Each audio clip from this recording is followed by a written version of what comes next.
Bobcat Arena. Welcome back to ESPN's coverage of the ACC tournament. It is all part of championship week presented by Dick's Sporting Goods. And our first game of the night session, the number 2 seed and the number 7 team in the country, the Blue Devils against the Yellow Jackets of Georgia Tech.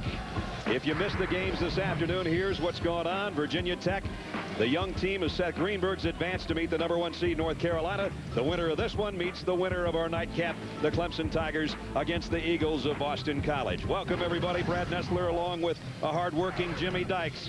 Duke gets ready to play Georgia Tech. Of course, they're coming off the much-anticipated loss to North Carolina, their regular season finale, Jimmy, but they're well rested. It's spring break.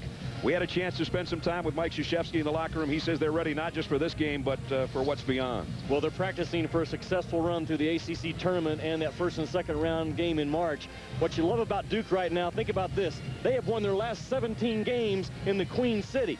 The thing about Duke right now is they could be a 1 or 2 seed. If they lose tonight, they could drop to a 3 seed. Right. The importance of that, think about this. Since 1985, the 3 seeds in the NCAA tournament, when you reach the round of 16, they are below 500. You do not want to be a 3 seed if you can be a 1 or a 2. Georgia Tech knows what it has to do. Win this tournament to get to the NCAA, and they probably played their best basketball game of the whole year last night in their win over Virginia. Let's take a look at our star watch. This guy was a star last night. Anthony Morrow, 18 points for the Yellow Jackets. Playing with a purpose the last 2 or 3 weeks is Anthony Morrow for Georgia Tech. 44% three-point shooter on the year. At 6'5", can stick shots when the defender is in his face. And DeMarcus Nelson, first-team All-Conference, the ACC Defensive Player of the Year, maybe the most underrated senior in the college game right now. Let's take a look at the starting lineups for our matchup tonight. First, for the Yellow Jackets of Georgia Tech and Paul Hewitt. The backcourt, Mo Miller, the freshman, played very well last night. Anthony Morrow, we talked about him, and DeAndre Bell, a great defender. Up front, Gani Lawal, a freshman, Jeremy Smith, the senior, and a captain. For Mike Krzyzewski and the Duke Blue Devils, here's how it looks. In the backcourt, Greg Paulus runs the show with Henderson and DeMarcus Nelson. And up front, the Rookie of the Year, Kyle Singler, with Lance Thomas. We're getting set for Georgia Tech and Duke. Carl Ravitch will sing you a few bars in the studio. But right now, Opera Steve gets us ready for tip-off from Charlotte. Georgia Tech, Yellow Jackets, Duke.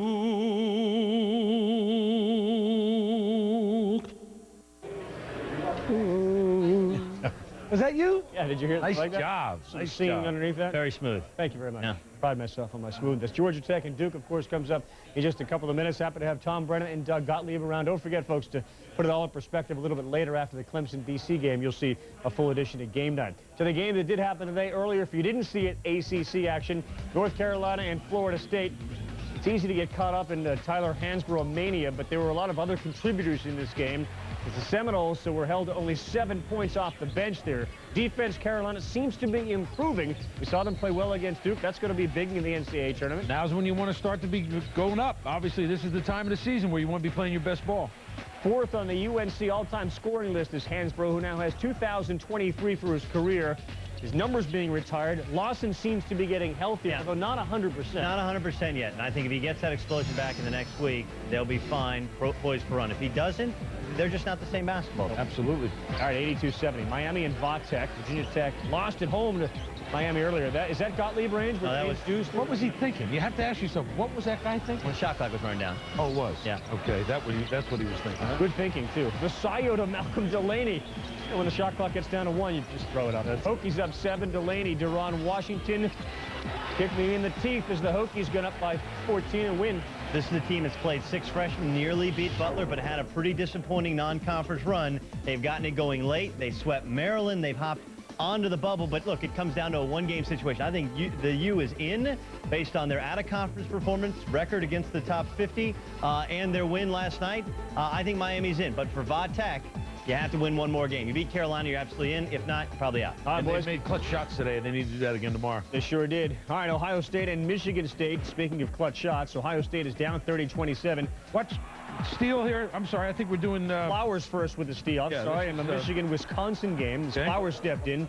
It was 10-0 early with 5 different guys scoring and just good passing and good cutting. And the reason we're not seeing Michigan baskets is because they didn't make them. Yeah, we apologize for those Michigan fans who had to watch their offensive performance. I promise it will get better. Understand, in the game, Michigan had 4 2-point baskets. 4 the whole game. Is that bad? It's awful. Yeah, it is. All right, so Wisconsin beat Michigan, and Michigan State went on to beat Ohio State in their game. Joe Lenardi has come up, and this changes like every second. Yeah. He's come up with his last 4 out and his last 4 in. You almost wanted to expand it so you can remember who 5, 6, 7, and 8 are, but here's your last 4 in. Well, I think it's obvious the Pac-10 teams are going to get in. Arizona obviously above this list. They're now a lock. St. Joe's playing Xavier. They win, they're in. They lose, they probably fall behind UMass. Now, UMass lost last night, so they can't help themselves. So now it comes up against the last 4 out, or can somebody else jump up and steal a bid? And I got no problem with who's going in, except for the fact I just don't understand how Arizona's in that field. I really don't. How about the last 4 out? VCU, Dayton, Villanova, and Temple. Hey, I mean, Arizona's a hard sell. It's just a hard sell. They played a great schedule. Doug, okay? their record is terrible. They didn't beat. What do you mean? What do you mean they didn't beat good teams? I watched them in games that they didn't even compete against. That UCLA game, they embarrassed themselves. Last night they got embarrassed themselves. 5 and 7 in their last 12. I'm taking in. Boys, look at the numbers. Be surprised. What are they, 19 and 14? Tennessee and South Carolina. This one was a seesaw battle. Carolina wouldn't go anywhere. The Smiths were brutal for Tennessee. Tyler Smith played huge. Here, another basket underneath, and South Carolina was up 87-86. The frustrating part of this game, after we watched Lofton hit a 3, was South Carolina had the ball underneath the Tennessee basket with 1.1 seconds to go and never get a shot up. Didn't free anybody up even for a shot.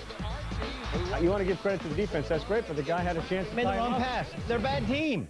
It's just in. You're a bad team. There's a reason you're a bad team. There's a reason your coach was asked to resign. All right. You're a bad team. That's what happens. Bad teams find ways to lose games. I would like to see a little end-of-game execution, just a chance. Just get the ball up. You wanted to see a 3. I did. You lose by 33 the last time you play them. Now you got a chance to go for the win. Let it out. Send it in. Duke and Georgia Tech, both these guys like Duke. And again, game night will follow Clemson and Boston College. The action's been great. Thanks to Tom for hanging in all day. Scott Reese will take my replacement. Will take my place the rest of the night. Enjoy the tip. All right, Carl, and championship week continues, presented by Dick's Sporting Goods from Charlotte Bobcat Arena. Beautiful day in Charlotte again today. The souvenirs are all piled up. They'll sell a lot of Duke merchandise in Georgia Tech in Game 1 tonight, or they already have. That's our matchup as we get set for the Yellow Jackets and the Duke Blue Devils. Before we tip it, let's check in third member of our team, Janine Edwards. Janine? Well, Brad, for Georgia Tech's Jeremy Smith, it's all about purity of mind this weekend, and the only thing that exists is within these lines. They don't think about, oh, it's Duke. They don't hear the pregame festivities. They don't see the Jumbotron. He said it's just the 5 of us versus everyone and everything else in this arena. Smith knows that mental clarity is helping the Jackets, and himself for that matter, finish strong this season. Well, the rest of that season now hinges upon keeping the focus inside the lines. Brad? Jeremis was one of 7 players for Paul Hewitt last night with 8 or more points. He and Anthony Morrow each had 18. Georgia Tech 5 and 7 in ACC tournament play. They were the ACC champions in 85, 90, and 93. Runners-up in 86, 96, and 05. And that 05 was a loss to Duke. Jamie Luckey, Mike Eads, Ray Natili, our officials. Gotti Lawal's going to jump it with Gerald Henderson, and here we go in the first game of 2 tonight from Charlotte. And Brad, to follow up what Janine said, I asked Coach K in the locker room, what concerns you the most about Georgia Tech? He said Jeremy Smith. That's a senior along with Anthony Morrow that is playing with great purpose, great passion, and great intensity. He said, I have a ton of respect right now for 32 in that Vegas gold uniform. And he called Georgia Tech the most physical team in the Atlantic Coast Conference, which is saying a lot. Jeremy Smith, part of that. He's the muscle down low. Here he is, guarded by Lance Thomas. And out of control and walking with it on the baseline. Well, the first time around was February 27th at Cameron. And it was 71-58. Georgia Tech did not shoot well. They didn't shoot a free throw until there were 9.5 minutes to play. And they had 20 turnovers. Not a good combination. No, the pressure, the perimeter pressure of Duke got Georgia Tech playing too fast in that ball game. That's why they had the 20 turnovers. Georgia Tech cannot have that kind of number tonight and win this ball game. Singler got by everybody, and charging foul as Anthony Morrow held his ground, and Singler's got 2 early. Mike is going to have to go to his bench right now.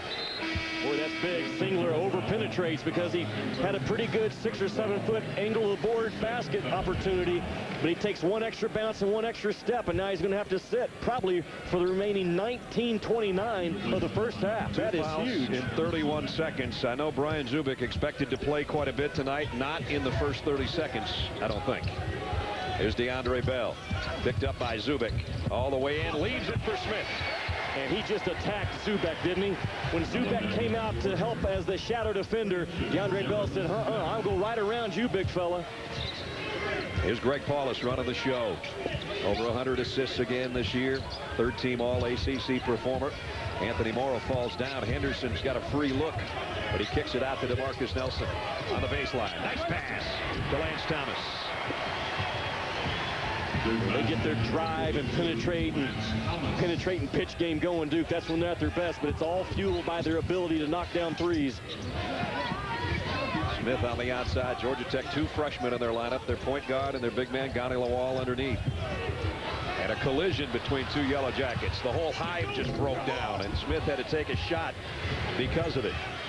They were playing 3 on 5. Henderson all the way, and Duke leads.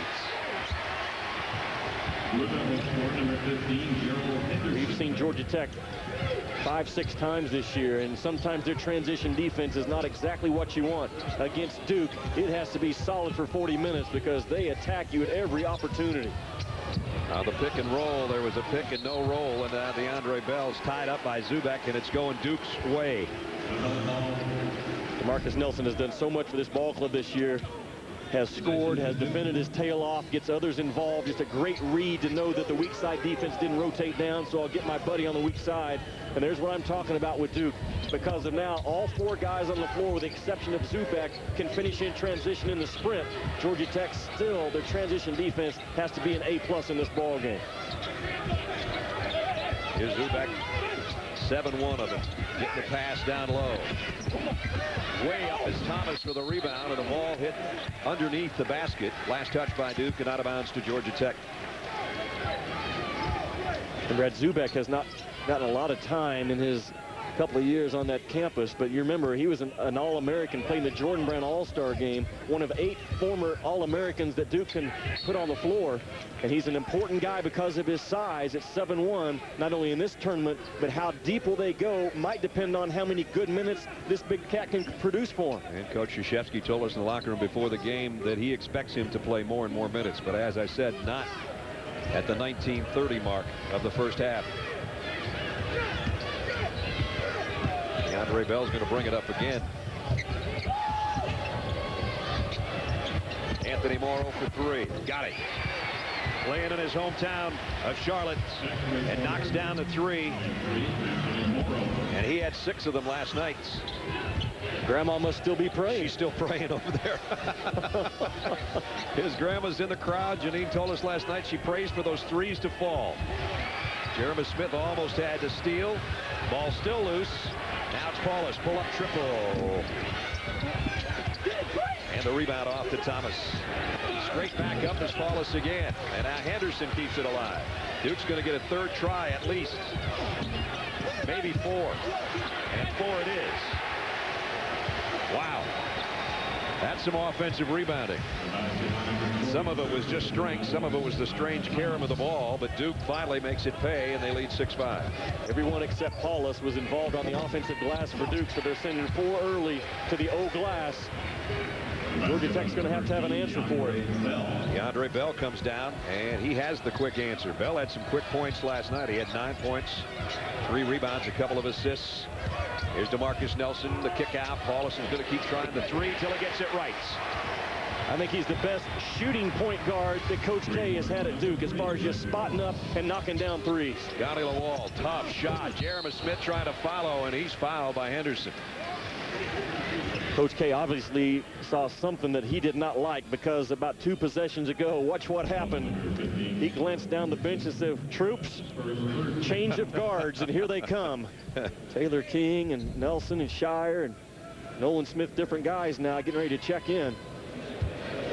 Well, they play hockey in here, and he's about ready to change lines right now. And if Singler hadn't have already saddled with 2 fouls, it would have been 5 coming in for 5, because he saw something that he does not like how the guys on the floor right now. Here they come. Mass substitution. Jeremy Smith at the free throw line. Did a great job from the stripe last night. We talked about how he's improved his free throw shooting over the past year, up to 65%, way above what he used to be. It could be partially something that Coach K saw that he wasn't crazy about, and it also could be partially just like Roy Williams did for North Carolina, going to go into his bench in this ACC tournament with all the amount of minutes they're going to have to pile up here in the next three games. Here's the drive inside by Scheyer, and he's going to the free throw line as well. He's going to the bench first because we got a timeout. So the reserves come in, they do their job, the fans appreciate it, and Duke with a 3-point advantage. They can add to it after the timeout. Scheyer in close. Duke 11-8 on Georgia Tech.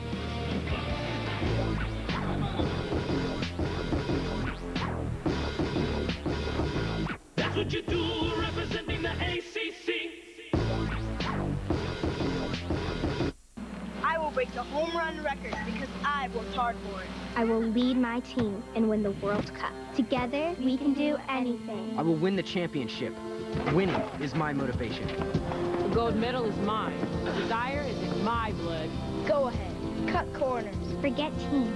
For me, there is no easy way out. I'll win with my heart. Heart. My heart. Our hearts. Building sportsmanship and dreams for 60 years. Every season starts at Dick's Sporting Goods.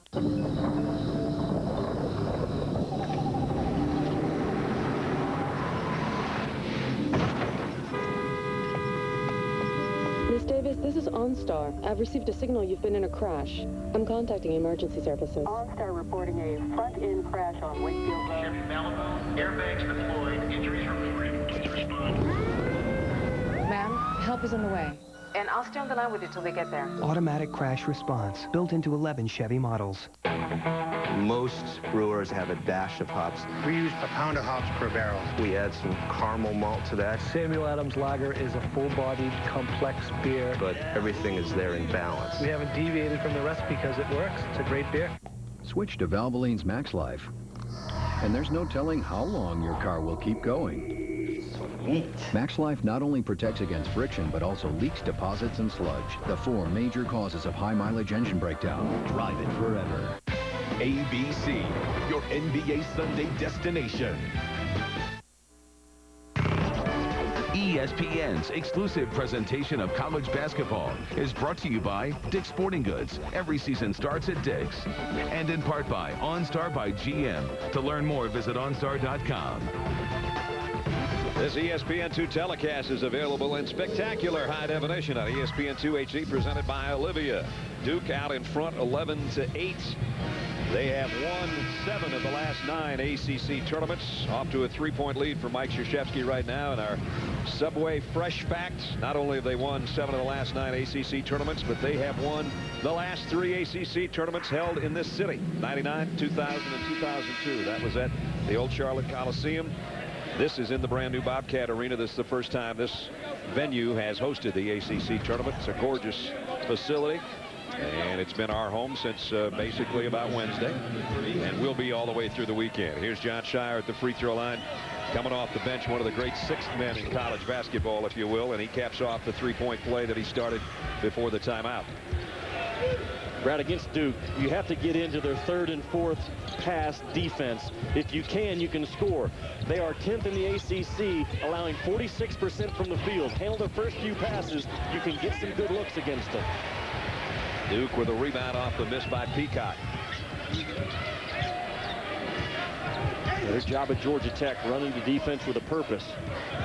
Nolan Smith in the lineup as well, draws a double team for Miller and Peacock. Zubek over to Taylor King. The extra pass back to the big guy, and he's fouled underneath by Jeremy Smith, and now Georgia Tech has foul trouble. Let's check in with Janine. Well, Brad, I know that Coach K from Duke wants to keep his players settled down and in a good rhythm right now, because he said that before that loss to North Carolina on Saturday night, he thinks his team was just too tight, too wound up, too emotional. He said it was senior night. There was just so much going on. He said emotions were running high. The top seed in the tournament was on the line. So he said if there was a magic pill to give his guys to settle them down, he would give it to them. I'm sure that that was a major theme of his pregame speech this evening. Well, that's always the biggest thing going on in either Chapel Hill or Durham, wherever the site may be, for those two matchups, the epic battles every year. North Carolina won it 76-68. Duke actually had the lead in the second half, and then Carolina closed things out. And that's why they're the #1 seed, and Duke's #2.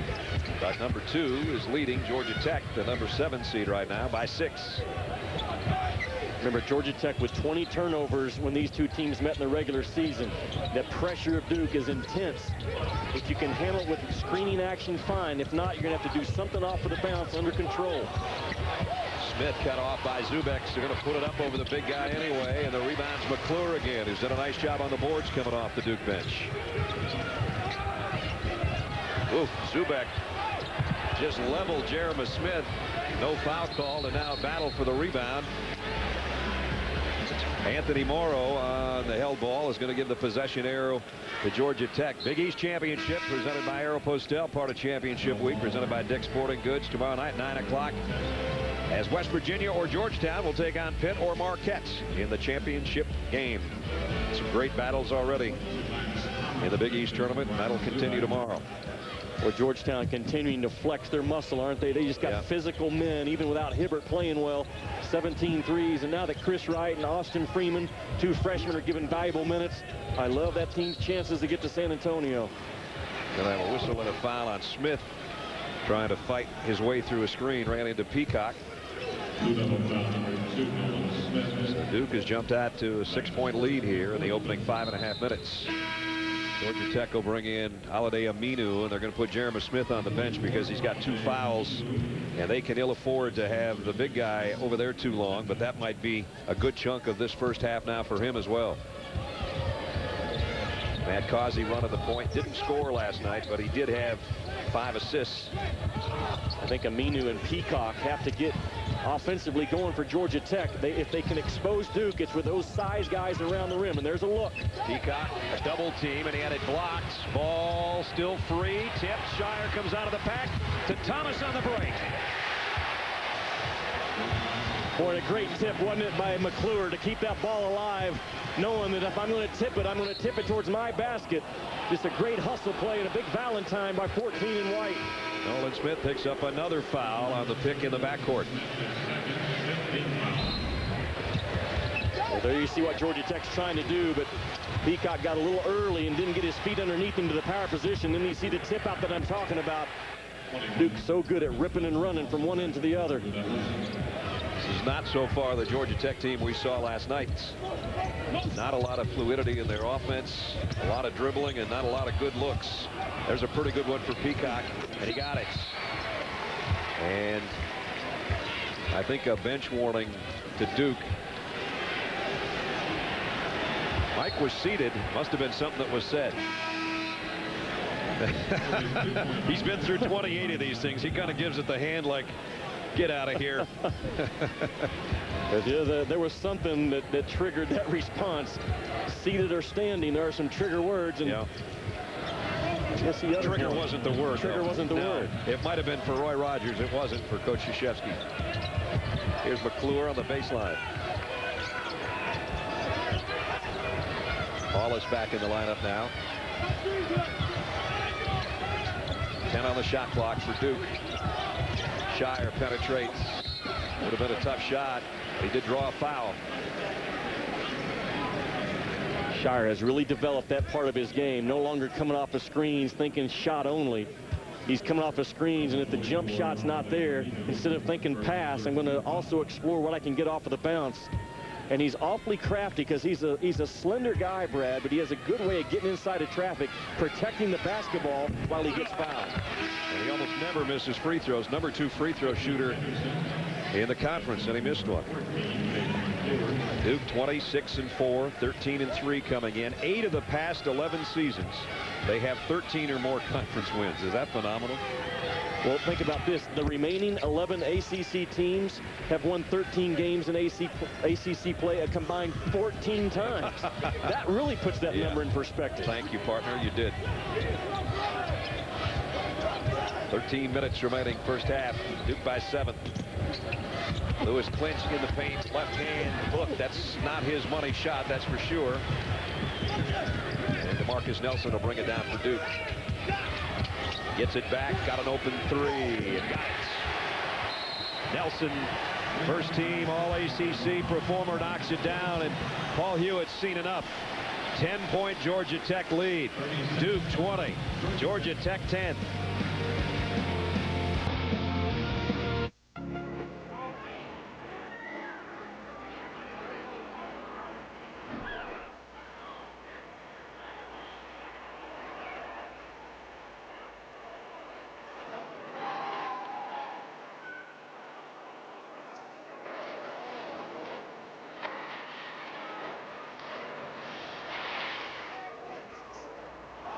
Red Bull Flugtag. To enter your human-powered flying machine, go to redbullusa.com. Duke's got Georgia Tech doubled right now. Jimmy, 20-10, 12:48 to go first half. Duke really understands how to get themselves open on the perimeter. Watch DeMarcus Nelson drive this basketball. Now hold it right here, guys. Watch what he does. Instead of just kind of wasting time, he's going to pop straight back out, knowing that is our MO. Look at the pop, the drive, the pop, the catch, the release. That is Duke at its finest moment right there. All because of DeMarcus Nelson, Brad, knows how to get himself open. He got the 3, and he's got 3 assists as well. Causey now through traffic. Pull-up jumper for Causey. Shorts. Paulus pulls down the miss.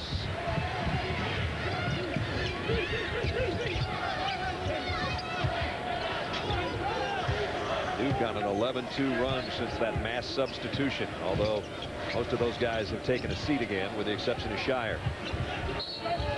And a hold down low is going to be on Causey. Picks up his first. Georgia Tech will bring Smith, Morrow, and Miller, 3 starters, back in. Very few weeks ago when Duke had those back-to-back losses, Coach K didn't panic. He was very good with his kids, talking to them, asking them, what do you think? What do you feel right now? What are you seeing out there on the court? So he trusts his kids' judgment, and what came out of those conversations, we allowed 91 points in those losses combined. Defensively, their pressure has really gotten back because of it. How nice a luxury would it be to have a guy like Jon Scheyer coming off your bench? He's got 6 points, and the lead swells to 12. He and Danny Green from North Carolina, Sharon Collins at Kansas. Those are guys in the NCAA tournament that can come in as the 6th man and be a game changer. There's only a handful of them. Here's Maurice Miller playing in his first ACC tournament. The freshman point guard. Paulus on him, 7 on the shot clock. He's going to force one up there, and he's going to get free throws out of it. Paulus picks up his first foul. Jon Scheyer right now leading the way along with Lance Thomas. Each has 6 for Duke, and they got a big lead with 11:42 to go in the half.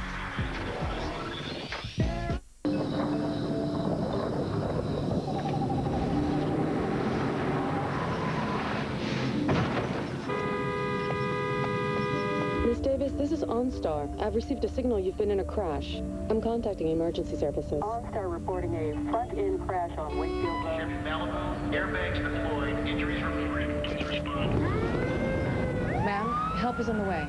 And I'll stay on the line with you till they get there. Automatic crash response, built into 11 Chevy models. For 11 days in March, there are no second chances. Attack that rim with a purpose. For the win! Now, experience Championship Week in a whole new way on an award-winning Olivia HD TV. The perfect combination. Go to ESPN.com, search Olivia to find out more. Championship Week, presented by Dick's Sporting Goods, March 6th through the 16th on ESPN HD and ESPN2 HD. Brought to you by Olivia. Safeco Field, beautiful day. They're already jamming in here. There you go, enjoy. Backhanded by Lopez. My, oh my, what a play! Get out of here, home run! The FSM is taking you out to the ball game. Every ball game.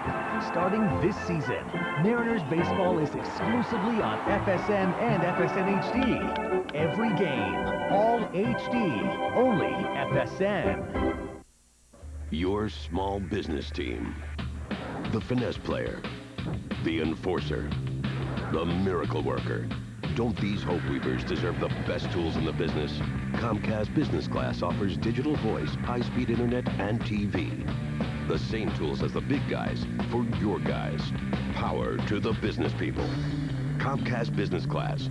Turn your office on. Call now to get Comcast Business Class voice, internet, and TV for $99 a month.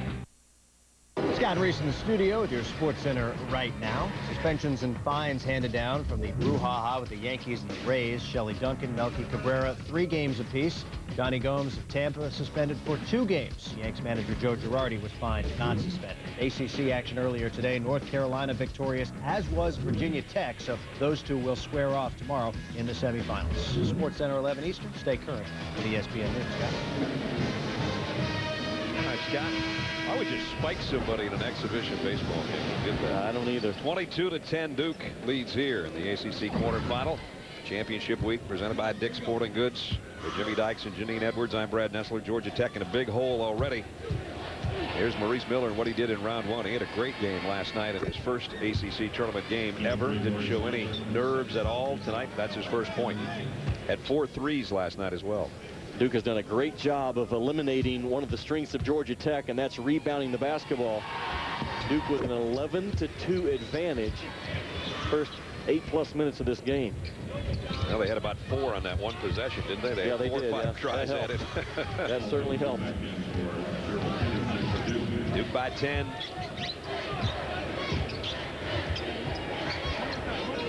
Paulus, Nelson, Zubek, who's got the ball right now. Lance Thomas and Scheyer on the floor for Duke. Paulus trying to feed inside. Thomas trying to get around Aminu. Too long of arms. And now the battle for the rebound is going to be Duke's on the possession arrow. 3rd time we've had a possession arrow already in the first 8.5 minutes. Georgia Tech 15-16. They went 7-9 in the ACC this year. They started off hot and they have cooled off. Last night they started hot and they pretty much stayed that way for Paul Hewitt. I mentioned they had 5 guys in double figures and 7 players with 8 or more points. No change of possession, so the shot clock's at 11 and Duke goes to a quick hitter and it works. How about that shot? Great feed, and Scheyer hung in the air long enough to go up and under. If Georgia Tech can't have some success going by those guys with all the pressure on the perimeter, Duke is going to continue to check the breath of Georgia Tech. Now that's another good pressure release right there. That was a very good pass by Aminu to Anthony Morrow.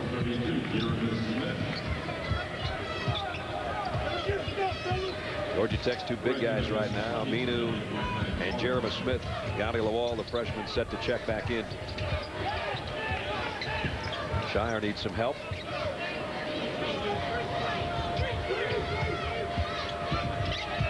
Paulus pull-up jumper. And up and over the backboard.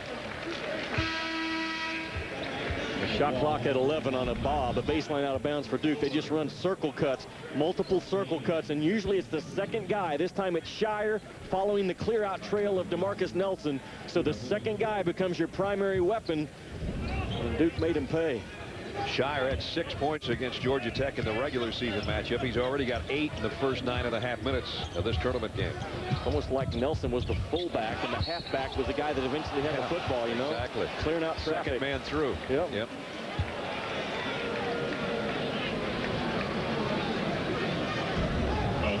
This is what Georgia Tech has to have some success. Driving the basketball, didn't see a lot of contact, saw a lot of hand on the ball. But unless Paul Hewitt's club can go by those Duke guards, then it's going to be a long evening because Duke will continue to just climb up and climb up and climb up. And eventually, Duke is wearing the same jersey you are. Maurice Miller out of Memphis has been the point guard for most, starting point guard for most of the second half of the season, although Matt Causey has done it at times too, and that was a sore spot for Georgia Tech. They couldn't find the right combination. Miller's really matured, though. He's still a freshman, but none of these guys are freshmen anymore when you hit March, and he's played a lot better in the second half of the season. Got them both. Georgia Tech gets it back to single digits.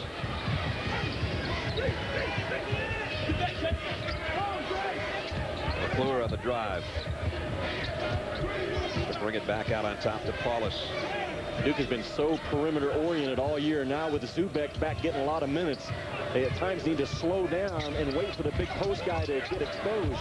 Nice drive by DeMarcus Nelson, and he uses a left hand off the glass at the finish. 5 for Nelson. Left hand and broad shoulders really cleared out a space for him to get that shot off. Georgia Tech wants a timeout. Paul Hewitt frustrated right now as Duke's got a 10-point lead. Marcus Nelson, the ACC Defensive Player of the Year and a first-team All-ACC performer. Nice drive there with the left hand. And, you know, we were talking to Coach Krzyzewski before the game. I said, Mike, I got to be honest with you. I didn't think 4 years ago DeMarcus Nelson was going to be a first-team All-ACC performer. And Mike was telling us, you know, he went through injury problems with the leg problems first, and then he had wrist surgery in this past off season. There's a kid that has just worked at it and worked at it and worked at it. Now he's the captain. He's gotten better every year, and now he's a first-team guy. And he has embraced being a captain. If you're a captain at Duke or North Carolina, all across the board, UCLA, there are some things that you have to do every day. And whether you're DeMarcus Nelson or Kobe Bryant, as Coach K put it, you have to do those things over and over, and you cannot get bored with being a leader of strength. And right now, that's what DeMarcus Nelson's job is, being a leader of strength. Just like Kobe and the guys will have to lead strength for that Olympic team under Coach K. Yeah, Coach K's season just starts when the NCAA tournament's over. How about that? He's got to work on his Chinese. We're at 9.5 minutes. 10-point game. Anthony Morrow, a lot of dribbling and nothing accomplished. 12 on the shot clock. Now Miller's going to have to do something off the bounce, and Zubek with a great show right there defensively eliminates it. The wall, that's not the shot they're looking for at all. Now that was a terrible offensive possession by Georgia Tech. And Paulus pulls up and buries the shot just inside the three-point line. There's a 4-point swing that's pretty ugly for Georgia Tech. Bad shot on one end, Paulus with a perfect one on the other, and now another miss by Miller. The lead goes back to 12 again. And that quick miss by Miller is just like a turnover, because if you're Georgia Tech, you're spending way too much time on this end of the floor. Right in front of us, Georgia Tech has played 3/4 of this ball game on the defensive end. And the ball knocked out of bounds. Duke is yet to turn it over. ACC Tournament Semifinals, part of Championship Week, presented by Dick's Sporting Goods on ESPN tomorrow. 1:30, it's Virginia Tech and North Carolina. Then at 3:30, the winner of this one against the winner of Boston College and Clemson. Those in ACC markets will see ESPN News. Georgia Tech going back to its bench. DeAndre Bell comes back in.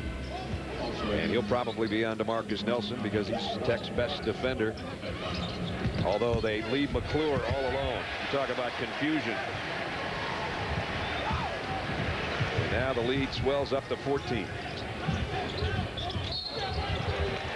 And Georgia Tech with an offensive foul just to add to the misery. Yanni Lawal with the offensive foul. Duke scoring again off of an inbound play. Watch McClure, just a very simple move. Just kind of a hesitation and go to the front of the rim. Use a little ball fake, not get in a hurry and score. That's 4 points that Georgia Tech has given up off of the baseline out of bounds. And Paul just hit himself right in the temple there. That's the way they're playing tonight compared to last night where they won 94-76 over Virginia. Well, they can't get their bigs involved in this game, so it's a guard-oriented game, and Duke's guards are better than Georgia Tech's guards every single night.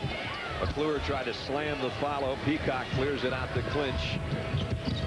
Clinch hit a couple of three-pointers in the second half last night. He had a hard time finding his range from the outside. This time he gets it blocked. It never got there. Miller has it rejected. Back-to-back block shots by Duke, and they come the other way. This could be a killer three. And it goes. It was all started by a bad forced shot by Clinch. You have to understand what the score is, what the momentum is, and how good your opponent is. And right now, Georgia Tech, they're struggling with all three areas. It's all Duke right now. The number 2 seed has more than doubled the number 7 seed. 33-16 Blue Devils. ACC, ACC, ACC, ACC.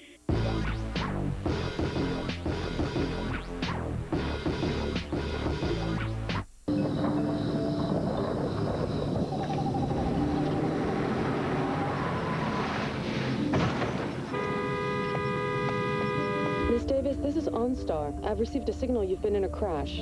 I'm contacting emergency services. OnStar reporting a front-end crash on Wakefield Road. Chevy Malibu, airbags deployed, injuries reported. Please respond. Ma'am, help is on the way. And I'll stay on the line with you till we get there. Automatic crash response, built into 11 Chevy models. This new KFC toasted wrap is good. Just because it's toasted doesn't mean it's so much better than my snack wrap with ranch. Meg, if you had to choose between that one. It's not done till it's toasted. Introducing the new KFC toasted wrap for just $1.29. Life tastes better with KFC.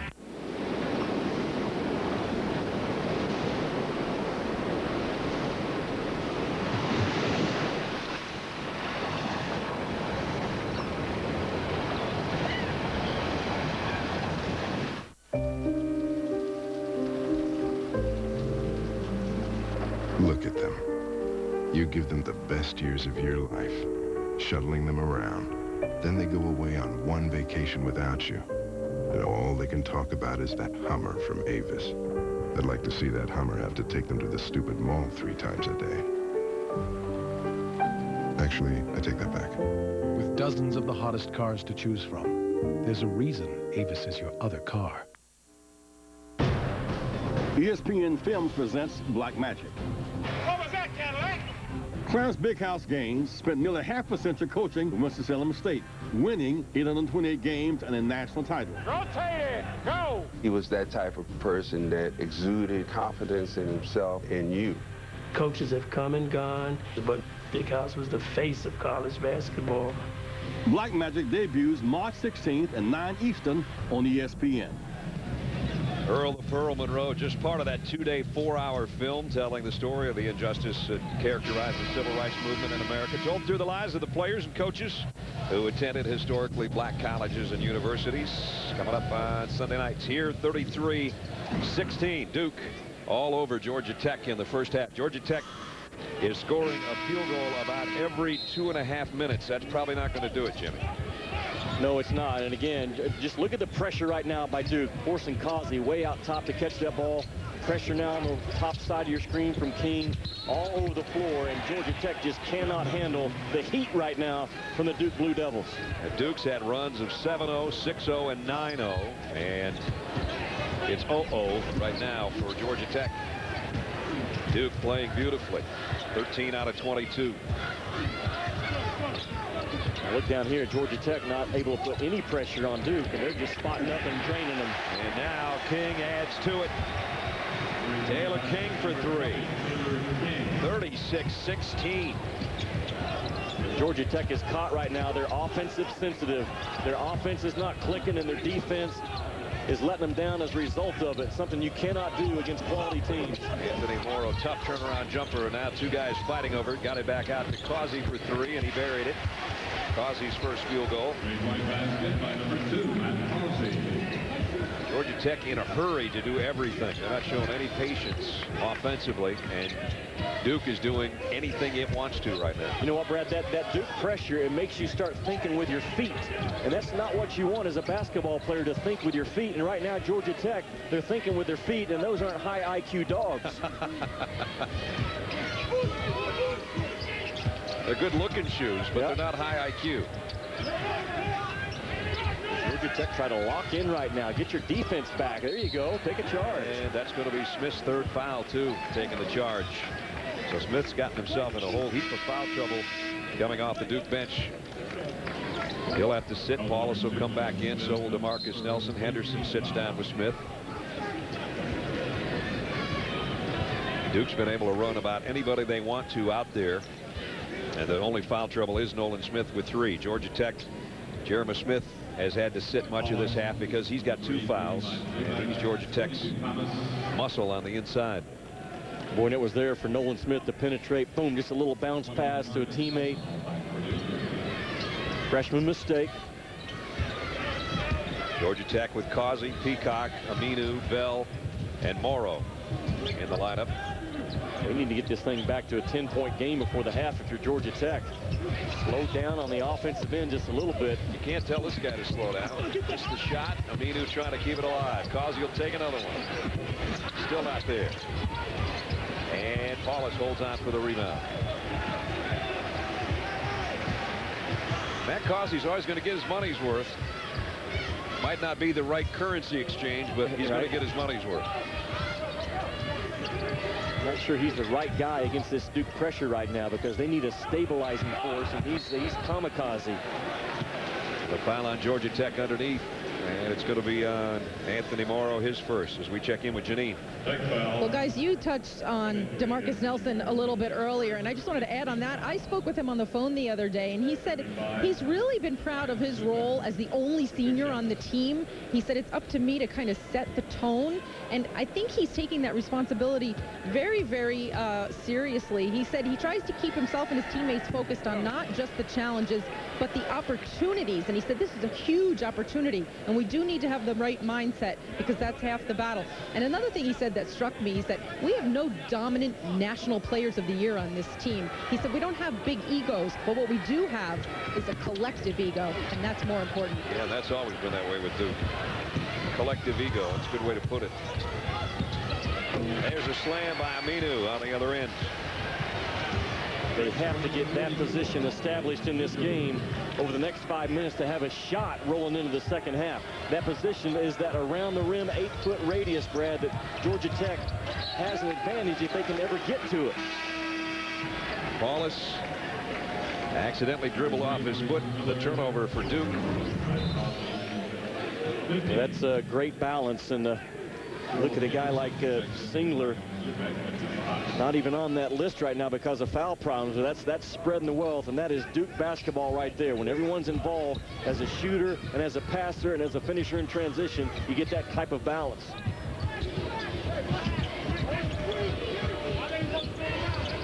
Miller again on the dribble, and it's down to 20 right now on the shot clock. So there went 15 seconds, and Georgia Tech still 40 feet away from the basket. Morrow, though, can do that in a hurry from three-point land. Trying to get it to 10 or less before the half, and Georgia Tech, I think, would feel good about themselves because they've played poorly up to this point. 8-0 run, Jimmy. Anthony's grandma is up and still praying but cheering at the same time as she watches his second three go here in the first half. Great job by Morrow to move without the basketball, and DeMarcus Nelson was his defender and got hung up on a pick, and Morrow quickly got to the three-point line for a big three. 258 threes in his Georgia Tech career. Big East Championship presented by Aeropostale is part of Championship Week, presented by Dick's Sporting Goods on ESPN tomorrow night, 9 o'clock Eastern. West Virginia or Georgetown taking on Pittsburgh or Marquette in the championship game. I'm going to stay with what I said last night until the brackets come out and you see who has to play through who. I think two teams out of the Big East will eventually be in that Final Four. I'm sticking with Georgetown and Louisville, although Louisville lost yesterday. My other two teams as of tonight would be UCLA and North Carolina. I think those are the strongest teams built for neutral floor success in the game right now. When you saw that Louisville lost to Pittsburgh, you said, of course, I picked them. I said, hey, they're going to have a lot of time off to rest. They will. Don't have to worry about battling through the rest of those guys. Remember, Rick Pitino said it's his most talented team he's ever had at Louisville. That's a large statement. Duke has made a large statement in this first half. They lead by 12, but Georgia Tech's last three-pointer at least has put them within range, maybe. DeMarcus Nelson might have gotten away with a traveling violation there. Aminu breaks up the pass, now trying to run down on the other end, and rejected by DeMarcus Nelson of all people. Oh boy, what a hustle play by Nelson. A lot of contact on the shoulder of Aminu, but a terrific don't give up on the play by the captain.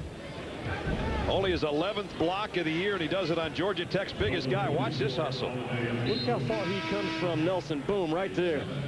Great job of not giving up on the play, and that's if you're the Duke captain, those are the type of hustle effort plays, big Valentine moments that you're supposed to have.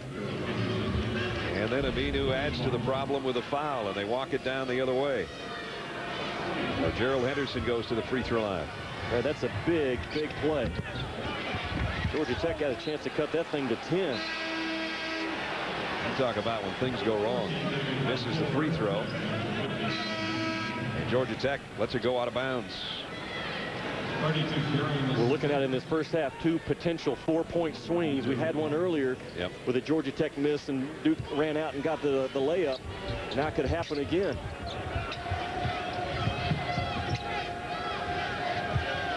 Approaching the 4-minute mark already in this first half. It's been Duke all the way since the opening basket that was Georgia Tech's. And now DeMarcus Nelson with an offensive foul. So Georgia Tech has an opportunity right here to make it a 10-point game or even get it down to 9 should they hit a 3. Problem with Anthony Morrow, the number 4 all-time three-point shooter for Georgia Tech. He's being defended by the ACC Defensive Player of the Year, DeMarcus Nelson. Doesn't help, does it? Not at all. So Georgia Tech has to really work and set solid screens to get Morrow involved. DeAndre Bell picked up his dribble. Here is Morrow. That one doesn't go, and the rebound off the weak side is DeMarcus Nelson again. Great spacing by Duke in their transition. They just run to spots.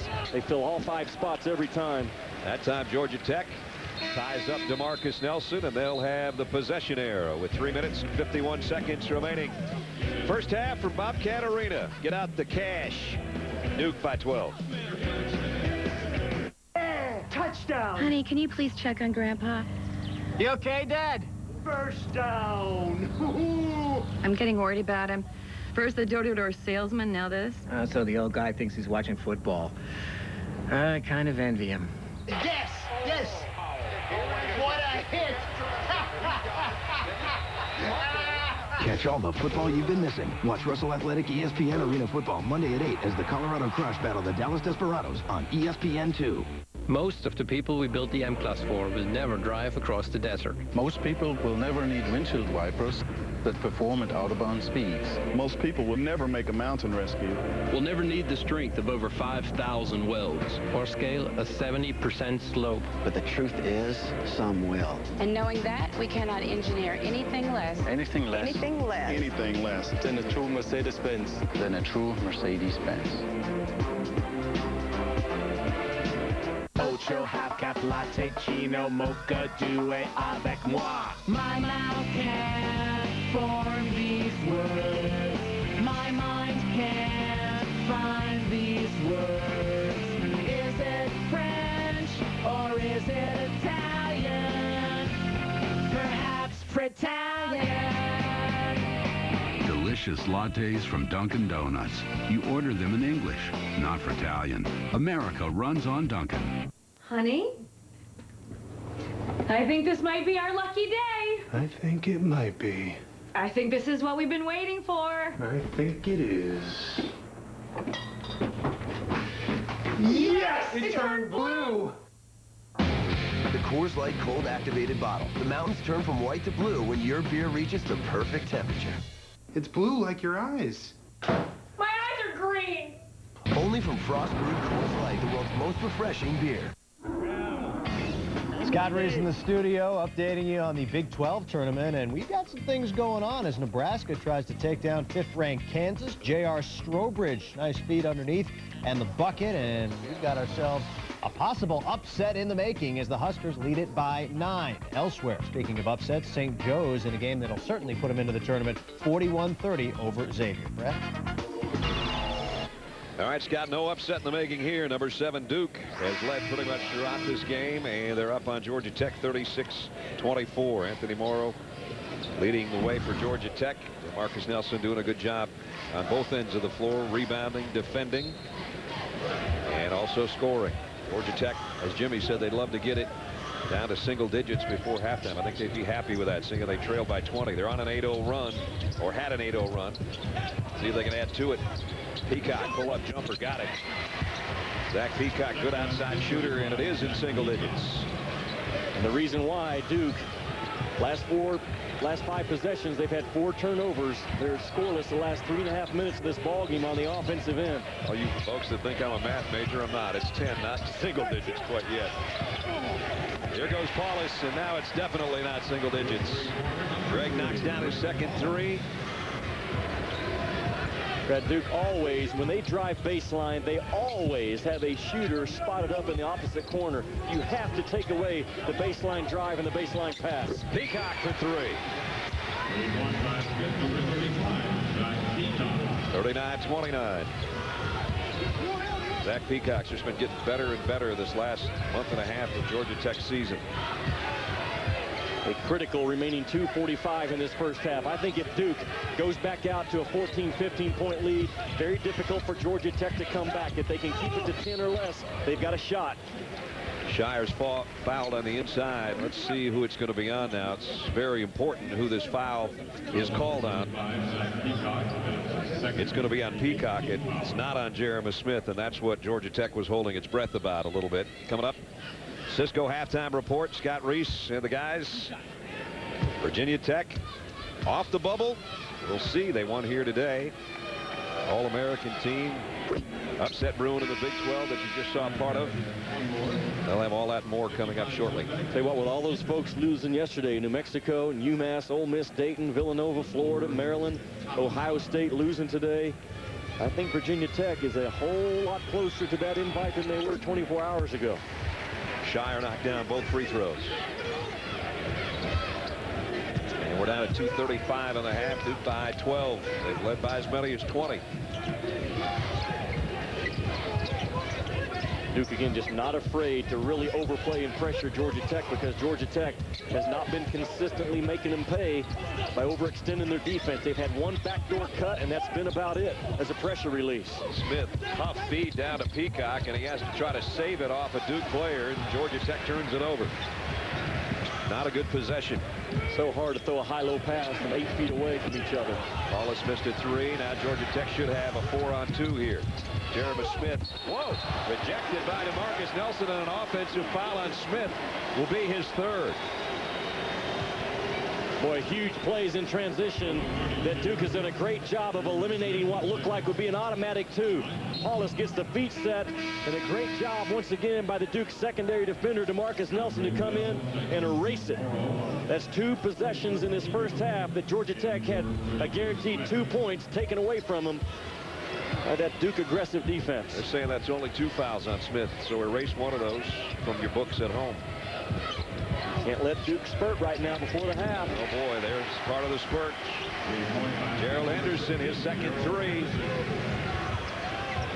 44-29. Back to 15. Georgia Tech had gotten it down to 10. Look how far even the bigs of Georgia Tech are pushed out to catch the basketball. And Henderson rips it out of Peacock's hands, who was trying to get up for a jumper on the baseline. Every shot's been contested for Paul Hewitt's Yellow Jackets. Nothing has come easy. Morrow's had a couple of decent looks at a 3, and he hit 2 of them. But really, nothing else has been that easy, and almost nothing in transition. Even the ones that looked like they were going to get, in the case of Aminu, blocked by Nelson. Easy, big fella. I was going to say, whatever's going to happen's not going to be good. Now he stood there and he foot faked about 3 or 4 seconds, and all he did was tell every Duke defender, I'm getting ready to drive middle. Might as well just hold up a sign and say, I'm getting ready to drive to the middle. My name's Aminu. I'm coming to the middle. That's all that served. And the spurt I talked about that Duke can put on you the last 2 minutes of a half. They have a chance to really nail one in right here if they convert. They've got 7 on the shot clock. We're under a minute in the half. Scheyer on the drive, kick out to Nelson, and out of bounds as Duke turns it over. That one was headed right for Marty Aronoff, our sensational statistician, and he chose to duck instead of try to take the charge and the ball. After all these years, you think you know how to handle a basketball.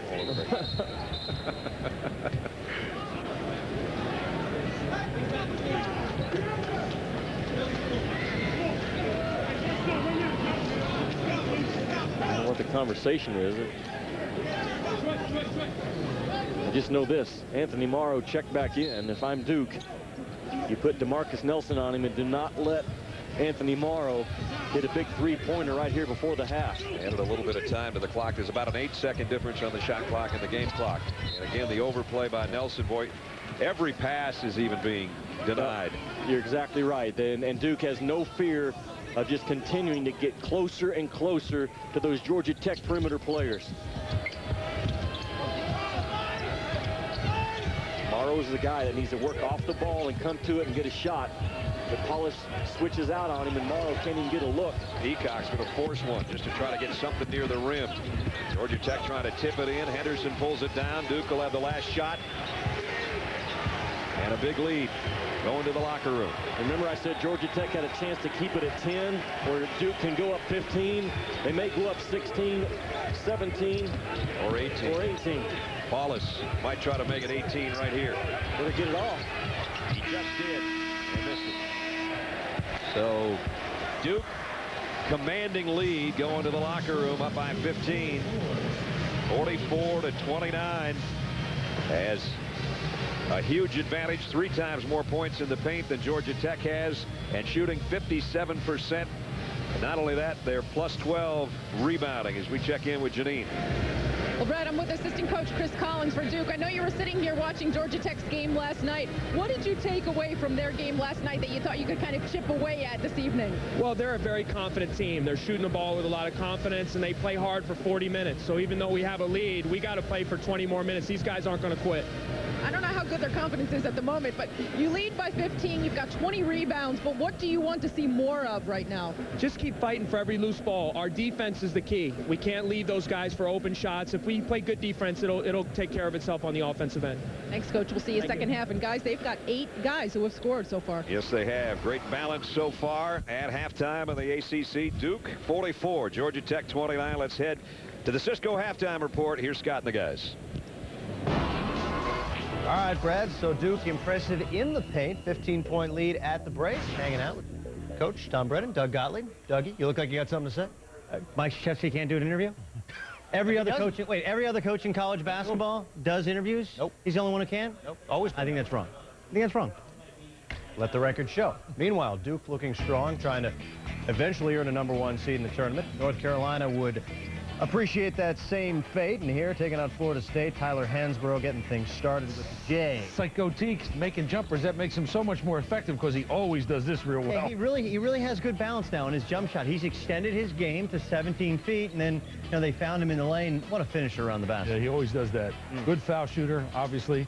Over 2,000 points now. What a career. Yeah, Florida State really never made a run in this game. Carolina in control, 82-70, so the Heels will advance to tomorrow's semifinal. What about Miami and Virginia Tech? Now, this had major bubble ramifications, certainly for the Hokies. This is a Virginia Tech team that plays 6 freshmen between 15 and 28 minutes a game, and they've improved as the season's gone on. And James Dew's hitting 30-footers. Yeah. I mean, look, you beat a team when they're hitting 30-footers. Yeah, exactly. I tell you what, between A.D. Vasayo and Malcolm Delaney, Hokies very impressive in spurts in this ballgame. Not start to finish, but in spurts. Hey, great clutch shots, just enough to keep in the lead, and they're playing another day. So we check the resume now for Virginia Tech. Yes, this was a game they had to have, and they got it. Is it enough? No, staying alive. That's what it allowed them to do. Stay alive. They need to beat Carolina tomorrow. If they do that, they're in. Nebraska and Kansas, and this has been an interesting first half over in the Big 12. It's Paul Vielander for 3 with a hand in his face. You can't rely on those for more than 1 or 2 a game, though. Oh, yeah? Yeah. Watch this. No way. They're up 2. J.R. Strobridge. That's a better look. Yeah. Remember, this is a Nebraska team that was humiliated at the hands of Kansas twice in the regular season, but they have good wins. Oklahoma at Texas A&M, Kansas State, and Oregon and Arizona State. With a win, they are a team that could sneak on the bubble. Well, apparently Doc Sadler's kids learned something from the humiliation because they're playing great, up 5 at the half. Then, of course, the other half of that bracket, Kansas State and Texas A&M should be a very interesting game later tonight. Yes, indeed. I think it's going to go 1, 2, 3, 4, and that will be a wonderful semifinal. You have the 2 Kansases playing against each other, and then Texas and who? Oklahoma. Yeah. Red River rivalry. Great. Hasn't been much of a rivalry this year. Ohio State beat Michigan State a week ago, but the Buckeyes would sure love to repeat the feat and enhance their NCAA tournament resume. ESPN's exclusive presentation of college basketball is brought to you by Mercedes-Benz, located on the web at MBUSA.com. And Subway. Subway celebrates Jared's 10th anniversary of losing 245 pounds. Subway, eat fresh. Most of the people we built the M-Class for will never drive across the desert. Most people will never need windshield wipers, that perform at Autobahn speeds. Most people will never make a mountain rescue.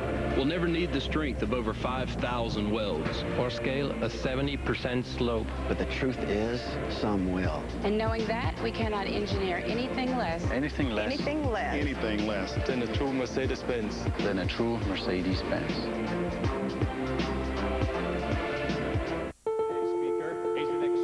He's not a celebrity, but he's famous. He's not a politician, but people know what he stands for. He's not a preacher, but he does have a devoted following. Congrats, Jared, on an amazing feat, losing 245 pounds and keeping it off for 10 years. Happy we could help with our mouth-watering low-fat subs. Subway. Eat fresh.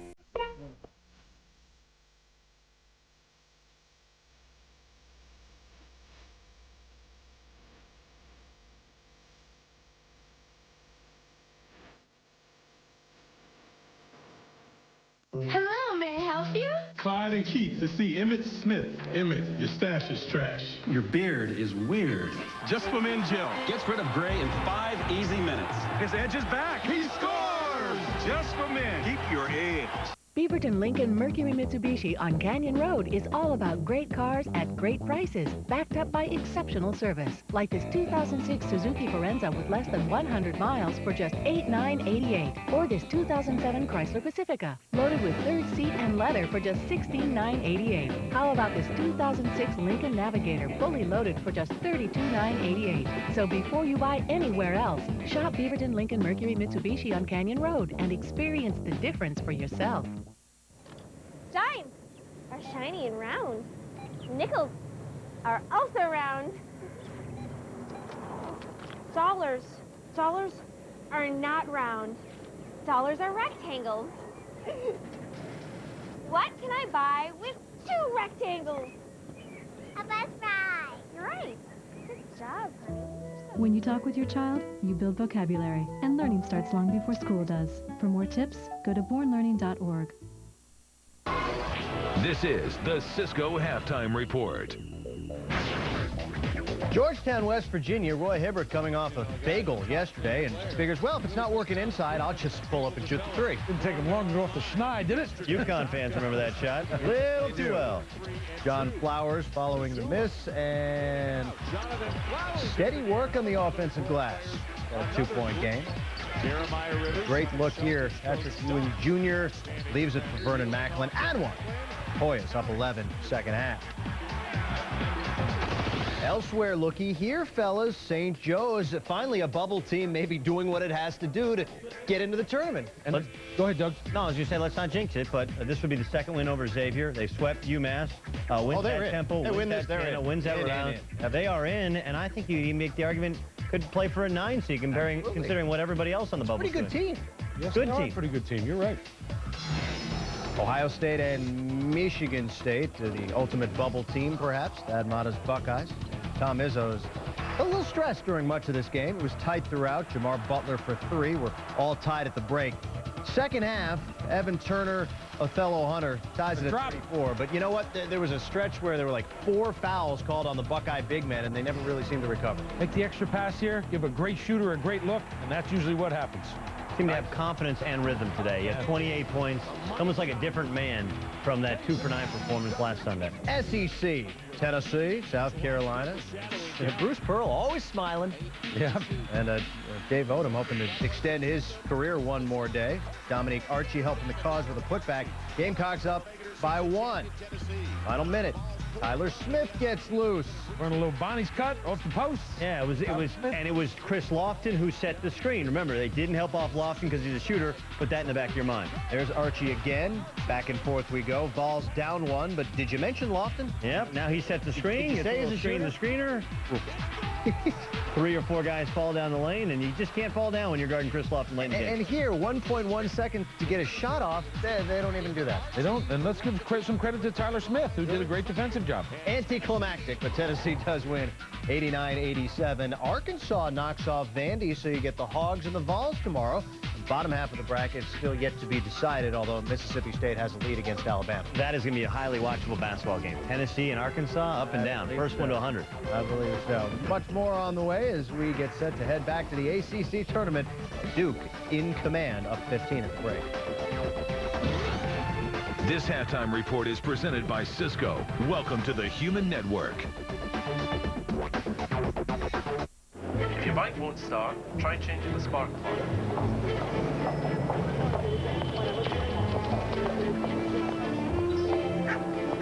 你忙吗？请你给我股价单。项目方面有什么进展吗？ Hey, on t'a pensé trop, qu'est-ce que tu penses? Go there. Ok, on y va. Welcome to a network where video changes everything. Cisco, welcome to the Human Network.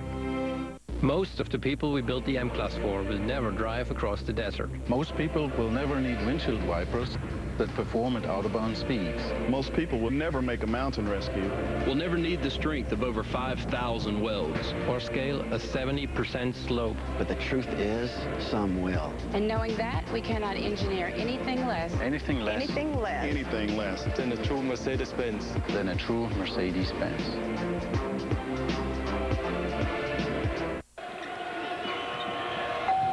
Taste Papa John's perfect pan pizza and experience pandemonium. A large pan crust, deep enough to pile on the toppings, and zesty Robusto sauce. One taste and you'll be a pan fan. Get a large 3-topping pan pizza, only $12.99. It's better than ever. And shoot for 2. Buy 2 20-ounce Cokes online and get a free Coke Zero. Better ingredients, better pizza. Papa John's. Pandemonium. Taste it. The brewers of Guinness Stout are circulating a petition to make St. Patrick's Day an official holiday. As a national holiday yourself, how do you feel about that? Yeah, I'm really scared. Is that what you're asking me? Am I shaking in my square-toed shoes? Is this guy for real? Do you know who I am? Have you seen my parade? They shut down Central Park West for my parade. I have floats. I'm a big deal. Big balloons. Please drink responsibly.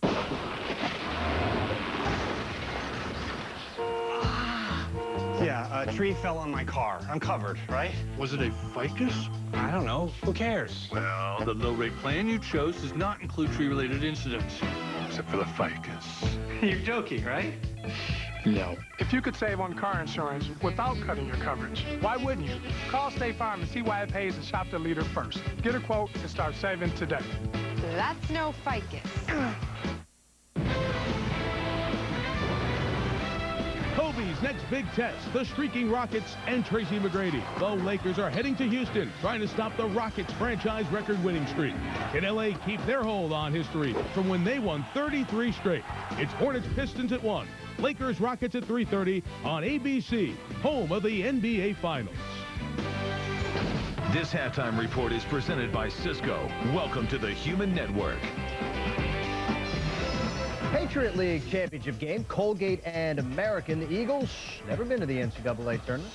First half, Jordan Nichols, the putback, and I like Fowler their up store. three. I got some good jeans from their store. American Eagle? No?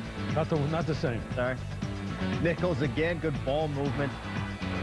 Takes just 3 shots, makes all 3. Good day at the office. And there's Mr. Nichols again. Yes, sir. Still a 1-point game. Final 30 seconds, down 3.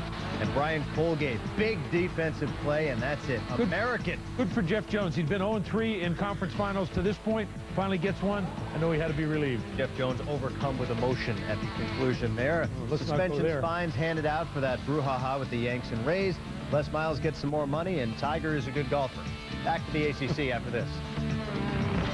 ESPN's exclusive presentation of college basketball is brought to you by Las Vegas, overtime guaranteed, and Jaguar Cars. Drive the new XF today. New prototype. Let's see what this Gators think. Is it working? It's better. Got a little revolution, 'cause I wrote better too. Call it my inspiration. Welcome to a network where instant feedback creates instant success. Cisco, welcome to the Human Network. They say the clothes make the man. And a pair of albino crocodile loafers pretty much says you're the man. Except back home. And maybe it's best not to mention the new slacks and private fitting. You can see how imaginations might run wild. People might start wondering, just what kind of double life have you been leading? Because who really knows what a guy with an outfit like that is capable of? Hey, Fashionistador, your Vegas is showing.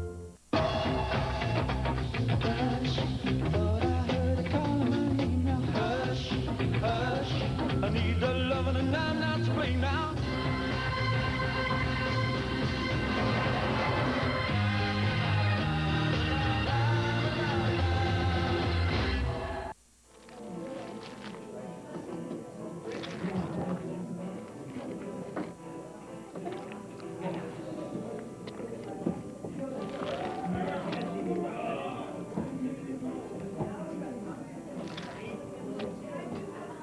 Chili cheeseburgers from Carl's Jr. If you don't want chili fries with them, too bad. You get them anyway. Chili cheeseburgers, back at Carl's Jr. Home buyers, March 15th and 16th only take part in a 2-day condominium liquidation sale in Lake Oswego. Only 9 units remain to sell in this prized location with spectacular views of the Willamette River. These fully renovated homes come with wood-burning fireplaces and washers and dryers. Originally priced to $478,000, minimum bids accepted as low as $289,000. Only during this 2-day unprecedented liquidation sale. Call or go online today. ACC, ACC, ACC, ACC. Georgia Tech, Georgia Tech, Duke.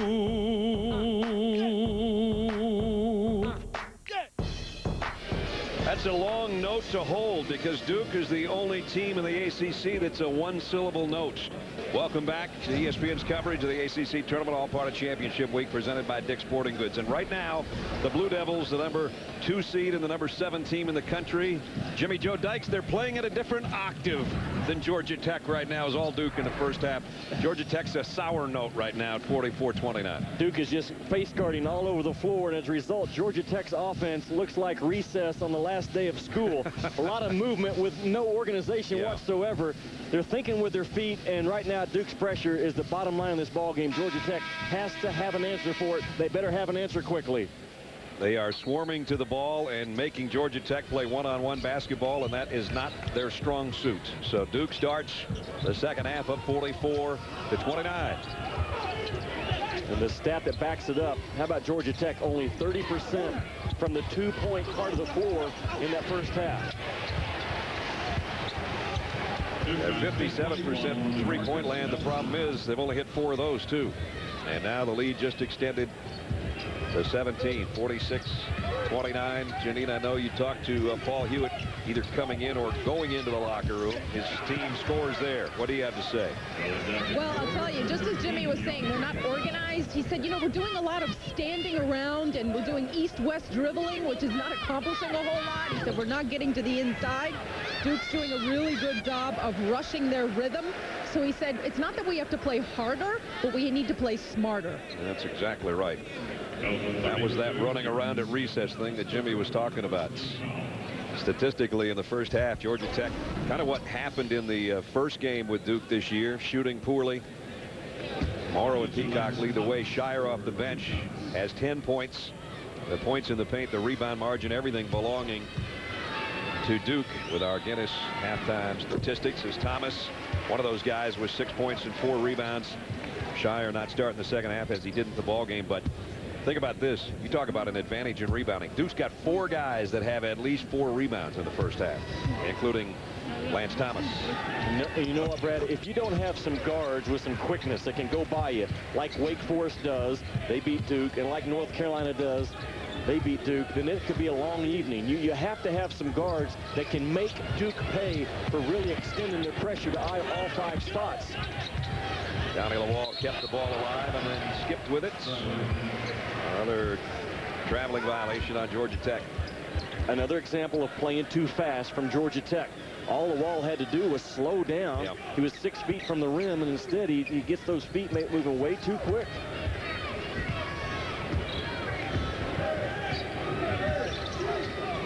Johnny's 6'8". He's going to be a good one, but right now he's not. He's just a colt out there, and he's not quite ready for the Derby. This guy is.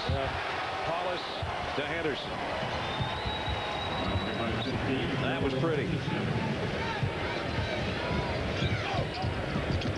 50-31, the lead, the second biggest of the night now for Duke. Smith trying to drive off the glass, and he'll go to the free throw line with a chance for a three-point play. Anderson picks up his second foul. Duke is going to play with a pressure all 5 positions, and that forces the on-ball defenders for Mike Krzyzewski to play with a no-help mentality. So what I mean by that, Brad, when they go out to take on the basketball, in their mind they're thinking, I don't have any help. My teammates are locked up with their guy, so I've got to pressure my guy and contain my guy. It's not easy to do, but they're doing it right now against Georgia Tech. Jeremy Smith caps off the three-point play. 6 for the game for Smith.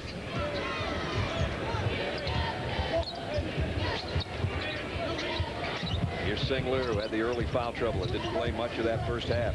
Duke didn't need him, in fact. DeMarcus Nelson lost it off his knee. And the last possession, Duke threw the alley-oop and a great execution on the weak side of the floor. I want you to keep an eye right here on the screener, Singler. Watch what he does. He down screens, then watch. Boom, the back screen, and that's what frees up Henderson running to the rim. Just a quick down screen, boom, turn around, reverse screen. You can throw a lob about every time when you execute it as well as they did. There's DeAndre Bell at the point for Georgia Tech. Not normally playing that spot. It's usually Miller, the freshman. Bell up and under. Nice move. DeAndre Bell, junior out of Los Angeles. You can see what Paul Hewitt emphasized at the half. Guys like Bell, Mo Miller, you've got to be productive when you go somewhere with that basketball, get to the rim and finish in this game. And offensive foul on Nelson. Marcus Nelson picks up his second foul. DeAndre Bell stronger, at least right now, than Maurice Miller, and bigger, and sliced through with that left hand. Now, you know why Bell was effective right there, Brad? He's probably the slowest guy that Georgia Tech has. But that works right now for Georgia Tech. Slow down a little bit and play to your rhythm.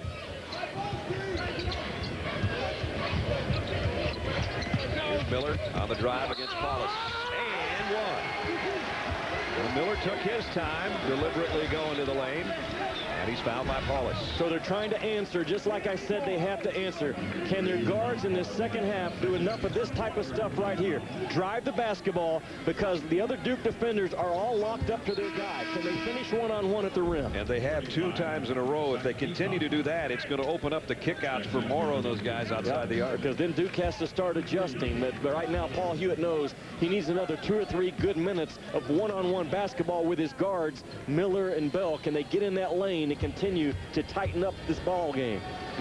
Former AAA Player of the Year in the state of Tennessee.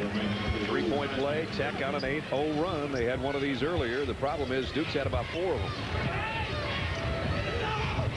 Nelson, the kick out. Anderson gave up a 3 to drive and score. Wow, does he get great elevation when he gets in the paint. Had great rhythm on that drive, didn't he? He knew when he put the ball down, he was looking to find out where the help defender was. How about that? Miller decides to take one from about 22 and knocks it down. So they couldn't cut it to 10 before the half, but they come right out of the first 3 minutes and cut it to 10. And Georgia Tech is right back in this ball game. Anderson baseline jumper, a little bit short. Rebound Peacock. Georgia Tech can get to single digits should they score this trip down. Miller thought about a 3 and it's almost turned it over. Here's Lawal with a hook shot. Georgia Tech's made it an 8-point game. And it was all triggered by Georgia Tech 2 or 3 times in the first 3 minutes. Their guards drove by the pressure of Duke and finished. Now some other things are starting to open up for their offense. Mike Krzyzewski wants to talk it over. Georgia Tech on a 13-2 run the last 2 minutes, and they're back in the ball game. 16:32 to go. This one's far from over. Maurice Miller. He says, we want Mo. Georgia Tech has made it a ball game.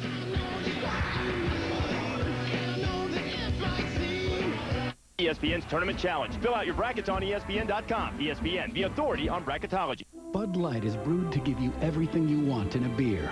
Never-ending refreshment, superior drinkability, and now the ability to fly. Look at me! I'm flying! I can't believe this! Man, this is awesome! Look at the clouds! What the... The ability to fly no longer available in Bud Light. The endless refreshment, however, remains. Bud Light keeps it coming. For a flight?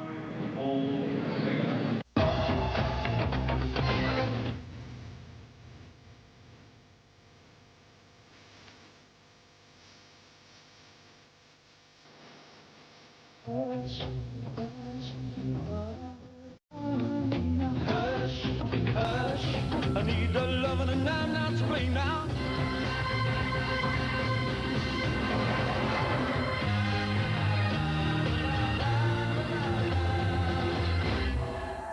Today, I plan on working my phone without worrying about my bill.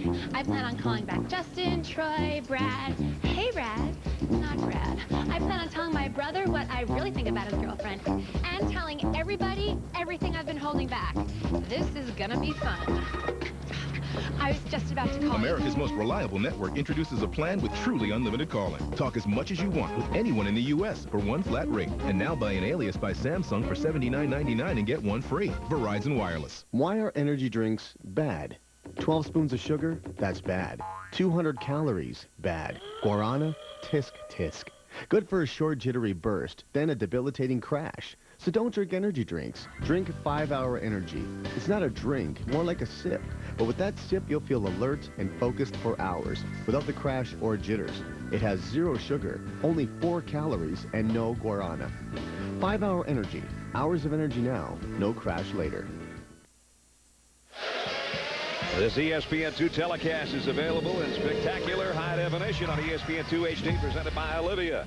Boston College Eagles fans coming up the escalator, getting ready for their matchup with the Clemson Tigers tonight, and no doubt will be cheering that young man, Tyrese Rice, the #2 scorer in the conference.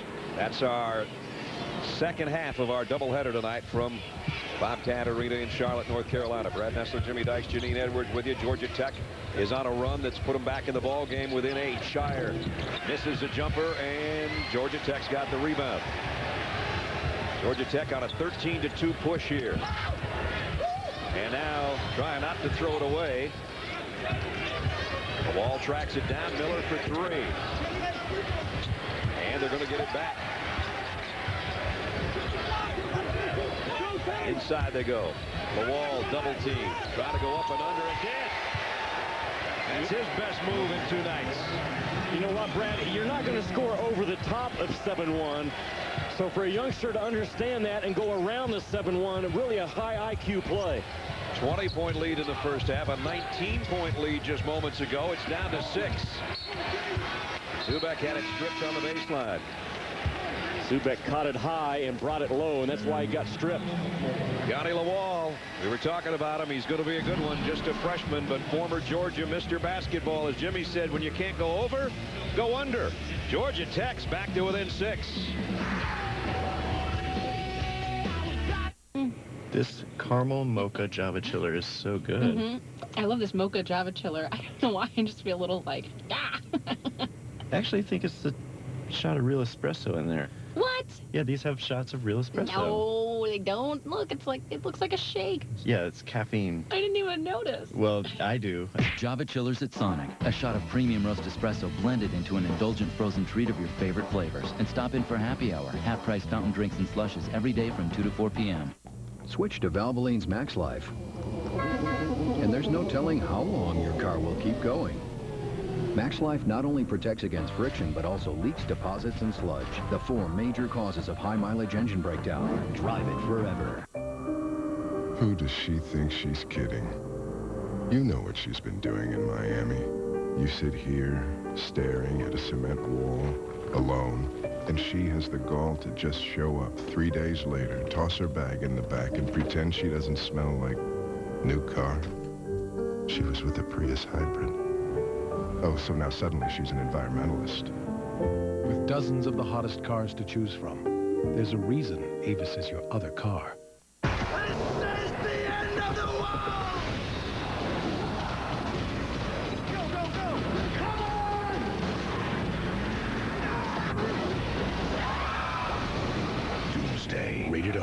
plane. Single again, with gray hair. How am I going to start over? Just for Men targets only the gray in 5 easy minutes. Dating again? It's easier than I thought. Show them what you've got. Stay in the game with Just for Men. With all the credit card offers out there, how do you find the right card for you? It's easy at creditcards.com. You control the process online with no hype, selling, or pressure. It's secure, easy, and free. Find the right card for you at creditcards.com today. Scott Reese in the studio with your Sports Center right now, and it was almost right now, about 5 minutes ago, Lakers star Pau Gasol left the game against the Hornets with a sprained ankle. X-rays are imminent. The Lakers top seed in the West right now. And ACC basketball earlier today, North Carolina beats Florida State. Virginia Tech in a game the Hokies had to have knock off Miami. Those two will meet tomorrow. Sports Center, 11 o'clock Eastern on ESPN News. Brad. Pau Gasol should have never had that full-page picture in Sports Illustrated this week, should he? Nope. Georgia Tech scored 17 points in the last 3 minutes and 51 seconds. They're back to within 6, and they're putting the pressure right now on Duke. Here's King for 3. Nice rebound by McClure. Now Scheyer, a triple. It won't go. Zubek had a hand on it. King keeps it alive again. They'll get a third chance. The team you normally don't give a third chance to on one end of the floor. Georgia Tech gave him 4 chances in the first half on a possession. The urgency that Georgia Tech's playing with in this half so much different than the first 20 minutes. Boy, did ever. Zubek had it partially blocked. Georgia Tech's got it back and looking to run. Miller all the way in and scores. Brad, they have now scored on 8 of their 10 possessions in the second half. We got us a ball game, folks. And Mike Krzyzewski's got 5 new bodies up at the scorer's table. Smith will try to quiet things. In and out. Rebound, Georgia Tech. And that is not how you quiet things when you're trying to silence a run to shoot a quick 3. Look at this. Lynch up and over. That would have made it a 1-point game had it have gone. Here comes the cavalry. Look at this block. You're talking about giving up about 5 or 6 inches to Zubek, but still the wall does a great job. And then there's the instant push. And right now, Georgia Tech playing with more emotion and more effort than Duke. And that was the complete opposite of what we saw the first 20 minutes. The wall is Georgia Tech's leading shot blocker. That's his 32nd of the year. Look at the field goal story. Jimmy talked about it. 8 of 11 in this half. And Duke only 30%. Georgia Tech 17-2 run. Remember the toughness that Jeremy Smith, although he hasn't had a great ball game so far, the leadership and the emotion that he and Morrow bring to this Georgia Tech ball club, it's starting to kind of seep through. Georgia Tech had one 8-0 run in the first half, but for the most part, Duke had the big runs, but now it's Georgia Tech's turn to open up the second half. 14:08 to play, and what was once a 20-point Duke blowout in the making is down to 4. Kyle Singler was about 2 inches from an over and back call because he established position in the front court and almost went backcourt. Singler wants it. Baseline jumper, short. Smith with a rebound. The outlet to Causey. Entry pass to Aminu. They'll have an open 3. Clinch sets and fires. Got it. Just inside the 3-point line. They have an open 3 because it went inside to Aminu, and he didn't force it because Duke did a good job of surround sound defense. He kicked it out, and the next pass is what will always be open. I'm looking around this arena. The Georgia Tech fans are on their feet, and the Clemson fans have taken up the Georgia Tech chants. Down to a 2-point ball game, and a whistle and a foul on Clinch. Brad, here's what I'm talking about. The ball's going to go inside to Aminu, and when he gets it, he feels the pressure. Look at all this pressure on him, but he doesn't panic. He's a young player. Don't panic. Kick it back out, and Causey could not reverse it quick enough, and Clinch, boom, big shot. Now to Marcus Nelson will go to the free throw line. If there is one kind of shaky spot in his game, it would probably be the stripe. He's about a 61% free throw shooter. What's what he's done tonight, though. Brad, I'm sorry. What's at stake in this ball game again is worth bringing back up. Duke has the potential to play their way to a #1 seed. But you know what? With a loss tonight, they could also have the potential to drop to the #1 3 seed, because Kansas, Texas, Georgetown, Xavier, they're all fighting for that second line, in my opinion. Duke cannot afford to lose this ball game and flirt with dropping to a 3 seed. Now they know they're in for a battle, as Nelson got one of two. 53-50. 13 and change, and Georgia Tech's got 3 big bodies coming off their bench the next time we get a whistle. People say, what's the difference of a 2 and a 3? Like I said in the open, the 3 seeds over the last 25 years, when you get to the Sweet 16, they are actually below 500 in the NCAA tournament. That's the difference. Henderson pull up way short. Duke kind of rushed that, but Singler comes up with a steal. And now an open look on the baseline goes for Nelson. What a play by Singler, huh? Not only to come up with a steal, but to tight rope the sidelines and not go out of bounds. Terrific control over a 6'8" body. Smith could have taken all the way. Offensive foul. And that's his 4th. Well, he had an opening, kind of tried to hang in the air, and Duke had position to take the charge, and now that will do it for Jeremy Smith, their captain, for a while. Singler hung in there and took one right in the chin.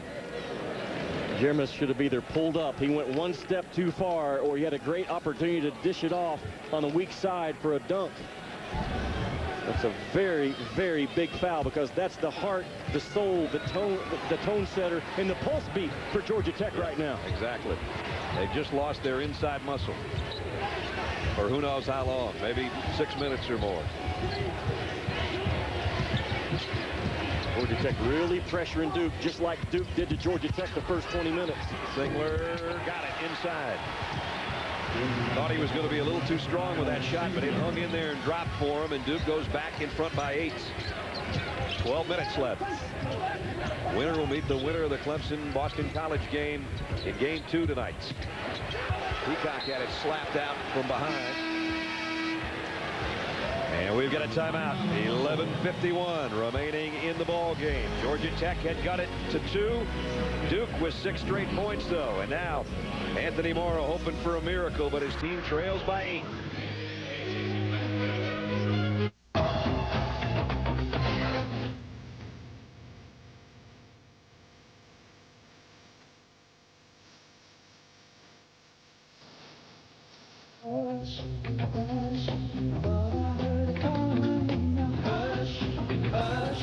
I need the loving and I'm not to blame now.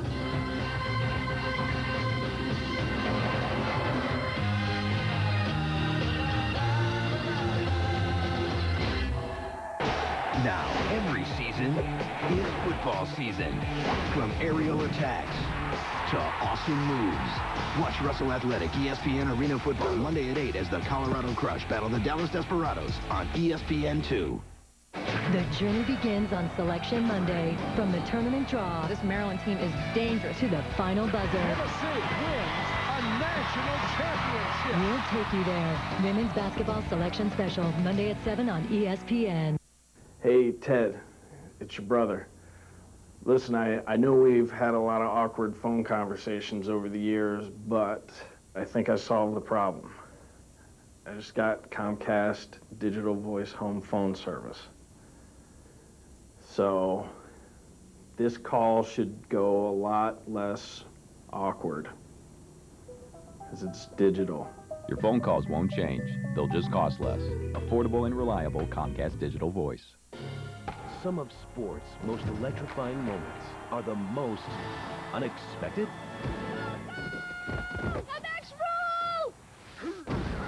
Don't miss the comebacks. This group of misfits. Hi-ho. Hi-ho. Find out college is no fairy tale. Amanda Bynes stars. Hey, Terrence. In Sydney White. Hit movies without the trip to the video store. On demand with Comcast Digital Cable. Scott Reese, Tom Brennan in the studio. Great action in the Big Ten. Illinois, Purdue, Illini down 3 in the final 20 seconds, and Dimitri McCamey with his 6th triple. In 6 tries, my friend. They are in overtime now. Elsewhere, Georgetown dispatching of West Virginia, and St. Joe's knocks off Xavier. Some major potential ramifications here. We'll talk all about it on game night. Brett? Boy, no kidding. Thanks, guys, for the update here. Georgia Tech had a nice run, but Duke has stretched it back to 8, 58-50. Clemson and Boston College, don't forget, play in the nightcap. The Tigers, they're heading back to their locker room to start planning strategy against Tyrese Rice and the Boston College Eagles. Clemson comes in as a number 3 seed, and they play in the nightcap tonight. Whistle, quick foul.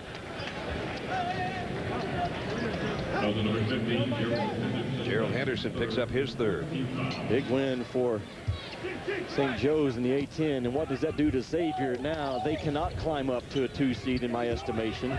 So that is a game going on somewhere else across the country that affects Duke. That helps Duke to hang into that 2 seed, even if they were to lose this ball game. Peacock got it on the baseline. Zach Peacock, first field goal in the second half, 9 points for the game.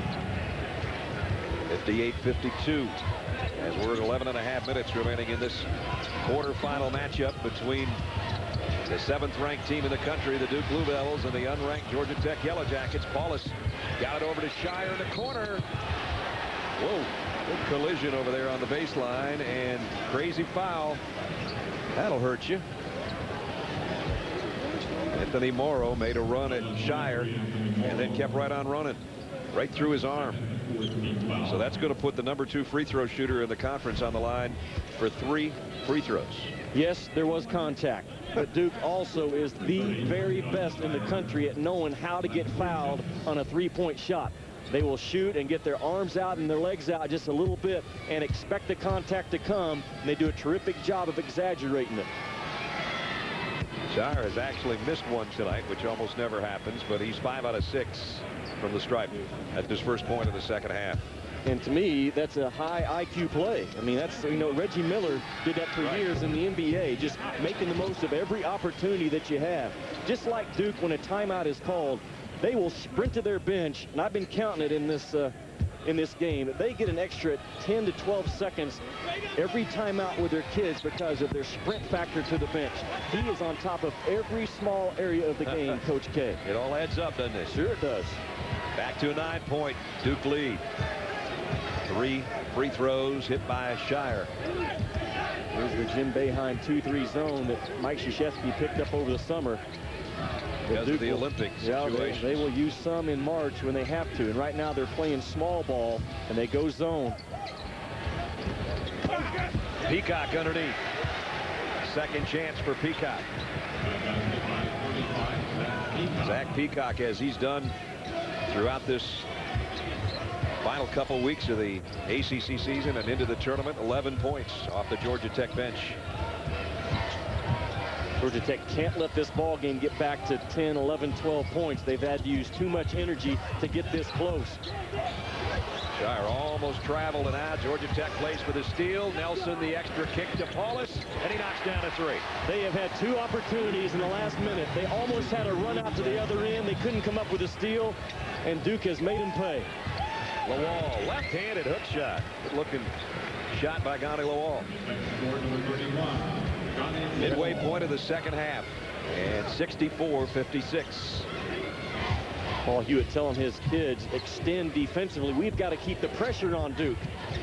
I mean, they're the number 7 team in the country, not us. We're the team that has to win this ball game to keep our pulse beat going. Our season's over. We've got to extend an overplay right now. Remember, Georgia Tech had to play last night, and they had to extend quite a bit of energy, though the score, when you look at it, at 94-76 over Virginia, it wasn't that big a blowout, really. They had to stay in that game and fight all the way deep into the second half. So energy might be a factor, and we'll see how much Georgia Tech has. 9:48 to play. 15 on the shot clock, and Georgia Tech has been very poor defending out-of-bounds plays in this game so far. That's a much better job of Lawal keeping a good angle between Paulus and the rim. All those long arms, usually the guy that checks the inbound play, and he will again. Look at that angle he's got right there. I mean, he's directly between Paulus and the rim. That's the perfect position to clean up. There it is again. Look at that angle. Lawal does a much better job that time of taking away the vision of Paulus. Now the problem is he's got to try to guard him. And he stepped on the baseline, I think. Was it Paulus or Scheyer? Anyway, Duke turns it over. Duke hasn't had a lot of turnovers tonight. Let's check in with Janine. Well, guys, as you know from when we sat down with Coach K, he was very concerned about fatigue in terms of Duke's players having a tendency sometimes to ease up and let other teams get back into games. So he was telling us today that this week in practice, he's been only going once a day. He said they've been hard practices, but they've been only one-a-day practices, because I'm thinking of this as a long-term thing, a long-haul thing, and I want my guys around for the long haul. So I'm wondering if he's starting to think a little bit about the fatigue issue right now, Jimmy. What do you think? No, I don't think so. I mean, he's got a deep bench, and he's used it tonight. But he said, you know what, something I normally don't do. I have really practiced hard this week, knowing that this is the last full week that I had. They were on spring break. They could only concentrate on basketball. They had a lot of recovery time between practices. But he made the point, we have gone hard in preparation for this tournament, hoping that it will pay off for the next tournament. 7 of the past 9 ACC tournament championships, national championships for Mike Krzyzewski in 91, 92, and 2001. Peacock double teamed and not a good pass, trying to get it to Aminu, who doesn't have the best hands on Georgia Tech's team to start with, and Singler just swiped it right away. Akazi all over Paulus. Paulus is going to have to call a timeout. Kamikaze was a one-man press right there, wasn't he? Yep.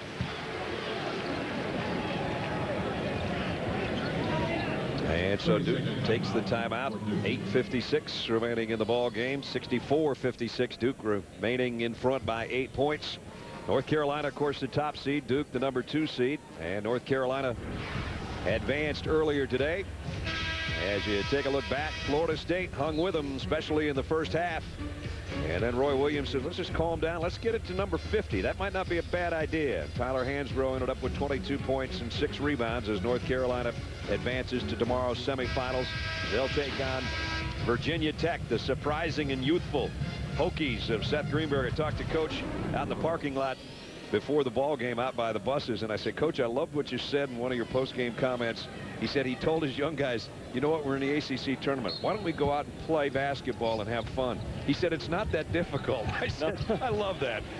Everybody tries to make it so complex, and sometimes if you turn a bunch of guys, young guys loose, they don't know what they don't know yet. Right. He had 2 big performances. One freshman, Jeff Allen, with a double-double, and Deron Washington, 14 and 12, and they clamped down on Miami defensively. Jeff Allen's got his own time zone, doesn't he? Yes, he does. He's a big guy. That one in and out and just hung on the rim on a spin at Georgia Tech. And Peacock missed an opportunity underneath. And now it's a double-digit lead again, and Duke's going to pull it out here a little bit. Maybe save some of their energy with 8 minutes and 15 seconds remaining in the ball game. Georgia Tech has now put themselves in position where they need back-to-back-to-back stops. Just like the other evening, and when you're going to try to advance on in the ACC tournament as the number 7 seed that Georgia Tech is, and you're down 10, Paul Hewitt's club right now, do they have enough sting in them as Yellow Jackets to get back-to-back-to-back stops? We're getting ready to find out. Yep. Good angle by Aminu again as the baseline out-of-bounds guy. 15 on the shot clock, just over 8 to play. As DeMarcus Nelson said, just clear out, I can get by Peacock. And maybe he was right, but he missed the shot. Got it back, and he's fouled, or stepped on the baseline. Stepped on the baseline. So, Brad, there's one. Yep, that's one. With 8 minutes to go, they get their first stop in what should be back-to-back-to-back stops if they're going to get back in this ball game. Going to need some help, and now they have to call a timeout, and that's not good. Zach Peacock really didn't even have anybody on him per se. He just couldn't find a man to pass it to. Boy, that's tough. You burn a timeout right now. You still have 2 to go, but you might need that third one when it's all said and done. Well, we know that Georgia Tech's season will be over if indeed they end it tonight. They're down by 10 right now. They've cut it down to 2. We also know Duke is going to jump on that plane. Maybe to get to San Antonio. They're going to be in first class. Yeah. It's just a matter of whether they have an exit row and an aisle seat, or they're at the back of first class. And right now, the teams out of the ACC that are on that NCAA jet, Carolina and Duke, there's Clemson in a good, solid coach exit row. Second to the last row is Miami. I think they're solidly on the plane. They just had to shift back one row today. They might be in a middle seat with no room overhead for their carry-on luggage. And Virginia Tech and Florida State are standby. I think Florida State is they've been moved to the back of the standby list, and Virginia Tech is creeping their way up, especially with all those losses yesterday. Virginia Tech with a chance to keep winning. They have gone from 15th on the standby list to maybe number 2 or 3. That's very important. Under the 8-minute mark, Maurice Miller pulls back, fires, missed the jumper. DeMarcus Nelson another rebound. And it's a danger zone for Georgia Tech right now. Trailing by 10. Duke able to use the clock to their advantage. So Brad, Georgia Tech got a stop at the 8-minute mark, but they couldn't convert. So now they have to get another stop here at the 7-minute mark. They got a stop, they didn't get a go. Right. Scheyer, a lot of dribbling, 6 on the shot clock. They use that clock all the way down, and now Nelson for 3. And almost missed everything. McClure trying to keep it alive, and it's out of bounds to Georgia Tech. There's their other stop, though. They got the stop. Can they get some offense going when we come back? We'll find out. 7:02 to play. Duke Blue Devils, Duke Blue Devils, Duke Blue Devils, Duke Blue Devils. I will break the home run record because I worked hard for it. I will lead my team and win the World Cup. Together, we can do anything. I will win the championship. Winning is my motivation. The gold medal is mine. The desire is in my blood. Go ahead. Cut corners. Forget team. For me, there is no easy way out. I'll win with my heart. Heart. My heart. Our hearts. Building sportsmanship and dreams for 60 years. Every season starts at Dick's Sporting Goods. This new KFC toasted wrap is good. Just because it's toasted doesn't mean it's so much better than my snack wrap with ranch. Meg, if you had to choose between that one. It's not done till it's toasted. Introducing the new KFC toasted wrap for just $1.29. Life tastes better with KFC. Most brewers have a dash of hops. We use a pound of hops per barrel. We add some caramel malt to that. Samuel Adams Lager is a full-bodied, complex beer. But everything is there in balance. We haven't deviated from the recipe because it works. It's a great beer. My power is more powerful than your power. My power is harder. Do I make you nervous? I'm quicker than you. I got strong all day. Can't stop me. I'm going to tell you what I'm going to do before I do My it. reaction reacts fast. I'm quick. Quick, Yvonne, quick. I'm fast. Yeah. Your speed moves like a gravy boat. My speed's already watching the next commercial. It's not very good. Your agility owes my agility $20. Watch this. My quick smells like French toast. French toast. My better. My better? It's better than your better. My better's better than your better. Thank you very much for coming. ESPN's exclusive presentation of college basketball is brought to you by Dick's Sporting Goods. Every season starts at Dick's. Scott Reese, Tom Brennan in the studio. Nebraska playing Kansas tough in the Big 12 quarterfinal, but here the Jayhawks get one from Ariel Chalmers up and Sasha Khan down. Yeah, they know how to pass the ball. They're a very, very, very good basketball team. And they gave them a lot of run, did Nebraska, but it's not going to be enough. And looky here, Illinois up 4 on Purdue, 26 ticks in overtime, so the dream is still alive for the Illini. This is a flat-out shocker. And one of these teams is going to do this in one of these tournaments. Oh, it's going to happen. All right, Brad. Where'd Gottlieb go, guys? Did he go to the Duke locker room to talk to Coach K? I was just checking. To get that interview? Get that interview.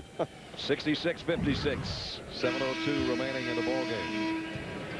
Duke's got Scheyer and Paulus, Thomas, Singler, and DeMarcus Nelson on the floor. They're starters with the exception of Scheyer.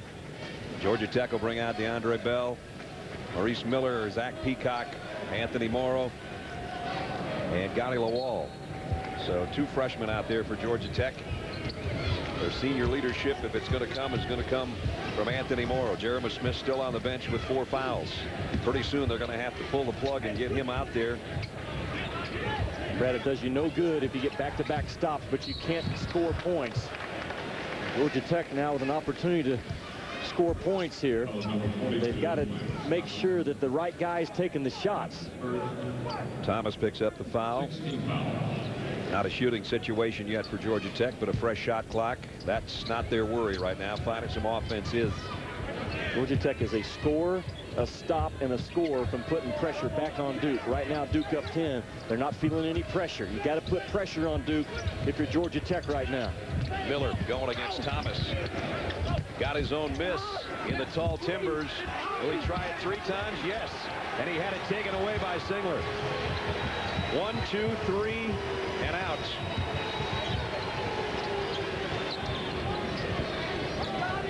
Probably not a good choice for the smallest guy on the floor for Georgia Tech to get in there and try 3 different shots.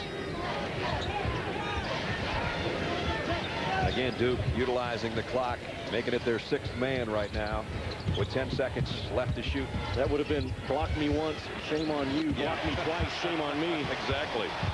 And Singler, shame on leaving me alone on the baseline, buries the 3. There's your answer probably in this ball game. Georgia Tech, when they had to get 3 stops in a row and score twice, they have not been able to do it. Instead, they missed 3 shots and gave up a 3. And now they give up a 2 right here. Whoa. Maybe a 3. Easy, easy. Nelson, great defensive play, showing why he's the defensive player of the year in this conference. And then the run down and a chance to make it a 3-point play. So Miller gets his shot blocked 3 times in a row, and then just a high school hairy pass, and you cannot throw him against Duke. Then he compounds the problem by the push at the end. So that's back-to-back-to-back mistakes by the freshman point guard Mo Miller, who up to this point has played a pretty solid ball game. Yep. Played great yesterday in the win over Virginia, and right now not playing with that same maturity. Nelson will try to cap off the 3-point play. There might be a whistle and a foul on the rebound. There is, and it's on Thomas. That'll be his 2nd. Now Maurice Miller got himself in trouble with this, Jimmy. Okay, now blocked me once, shame on you. Blocked me twice, shame on me. And Paul Hewitt's reaction is, oh my goodness, that's not how we need to try to get back in this ball game. The smallest guy on the floor taking a shot against the tall trees. Jeremy Smith back in there, having been fouled, battling for the rebound. So with the foul trouble, he's back out, trying to pick up some points, and he kind of talked that free throw in.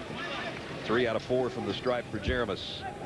Might be playing his final 5 minutes and 38 seconds of basketball in his college career, which has been one of work ethic and getting better just about every game because of that hard work that he's put in.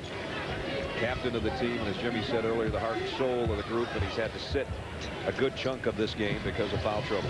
Georgia Tech goes to their press, but Duke is not an easy club to press because all 5 guys on this floor right now can handle it, they can dribble it, they can pass it, and they can catch it. 5 Blue Devils in double figures.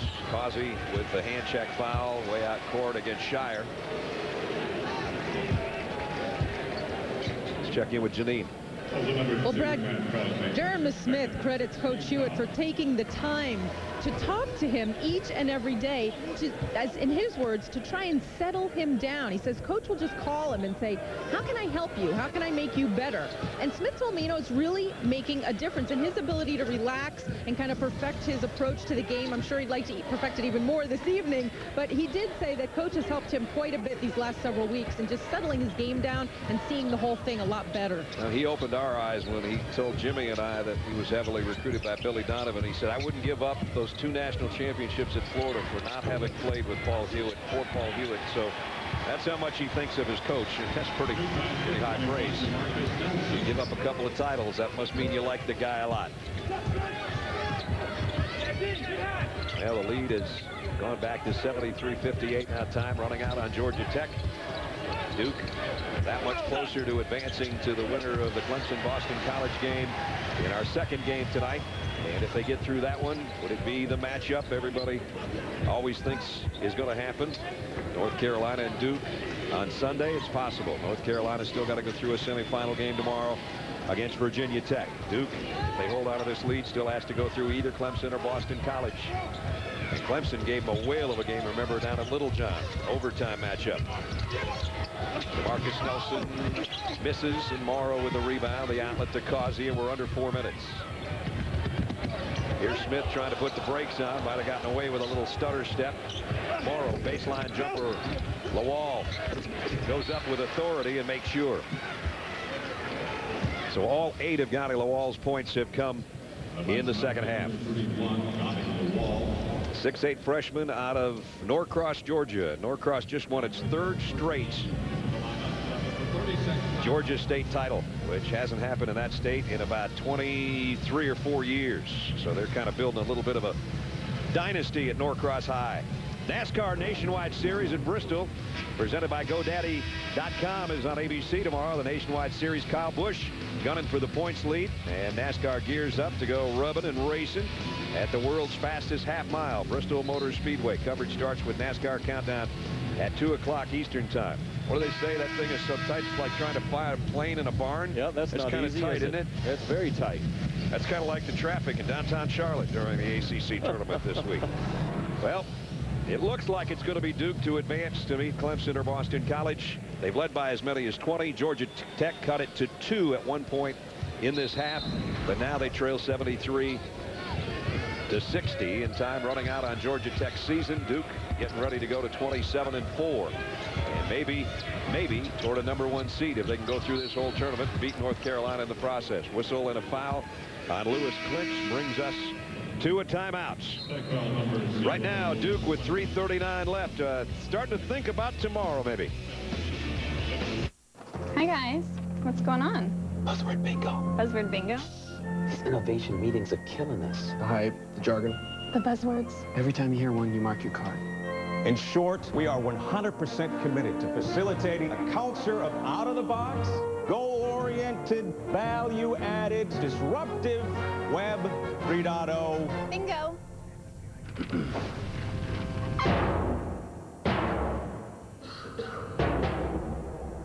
Introducing Pizza Hut's new Pizza Mia Pizza, made with whole milk mozzarella and sauce made from vine-ripened tomatoes. Get 3 or more medium one-topping Pizza Mia pizzas for just $5 each every day. $5? $5 never tasted so good. Pizza Hut.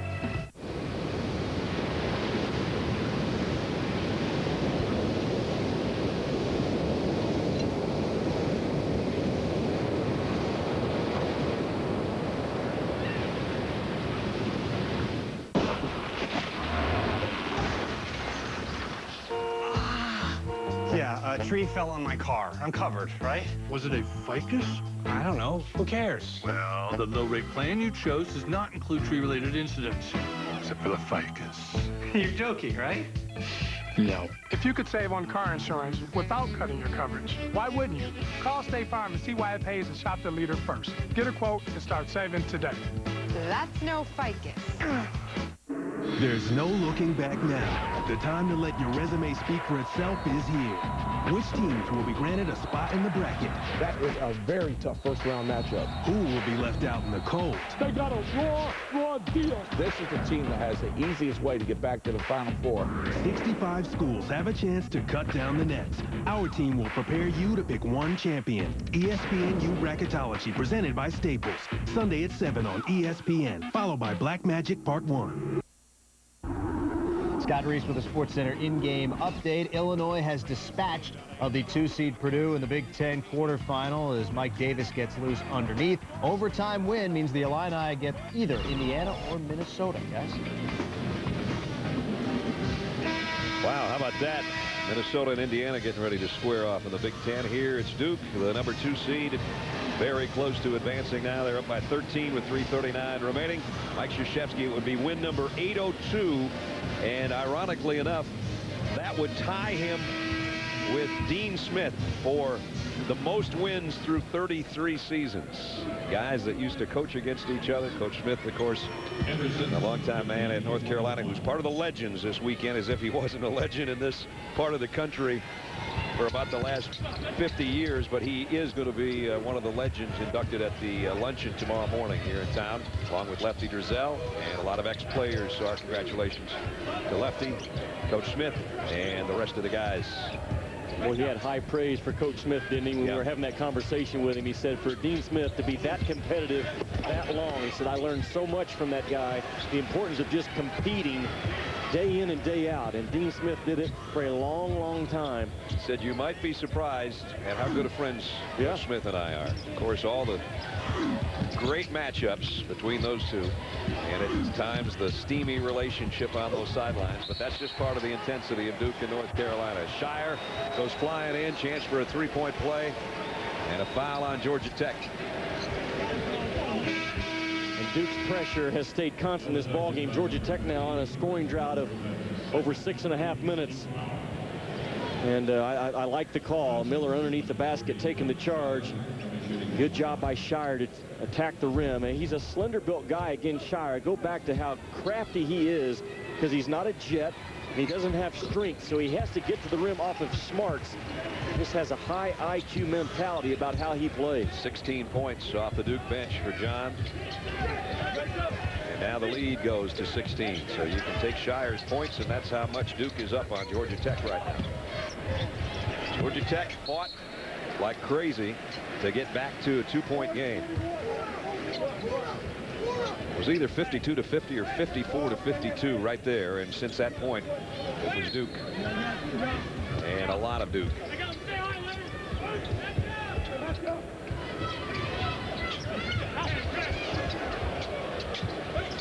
Peacock penetrates and scores.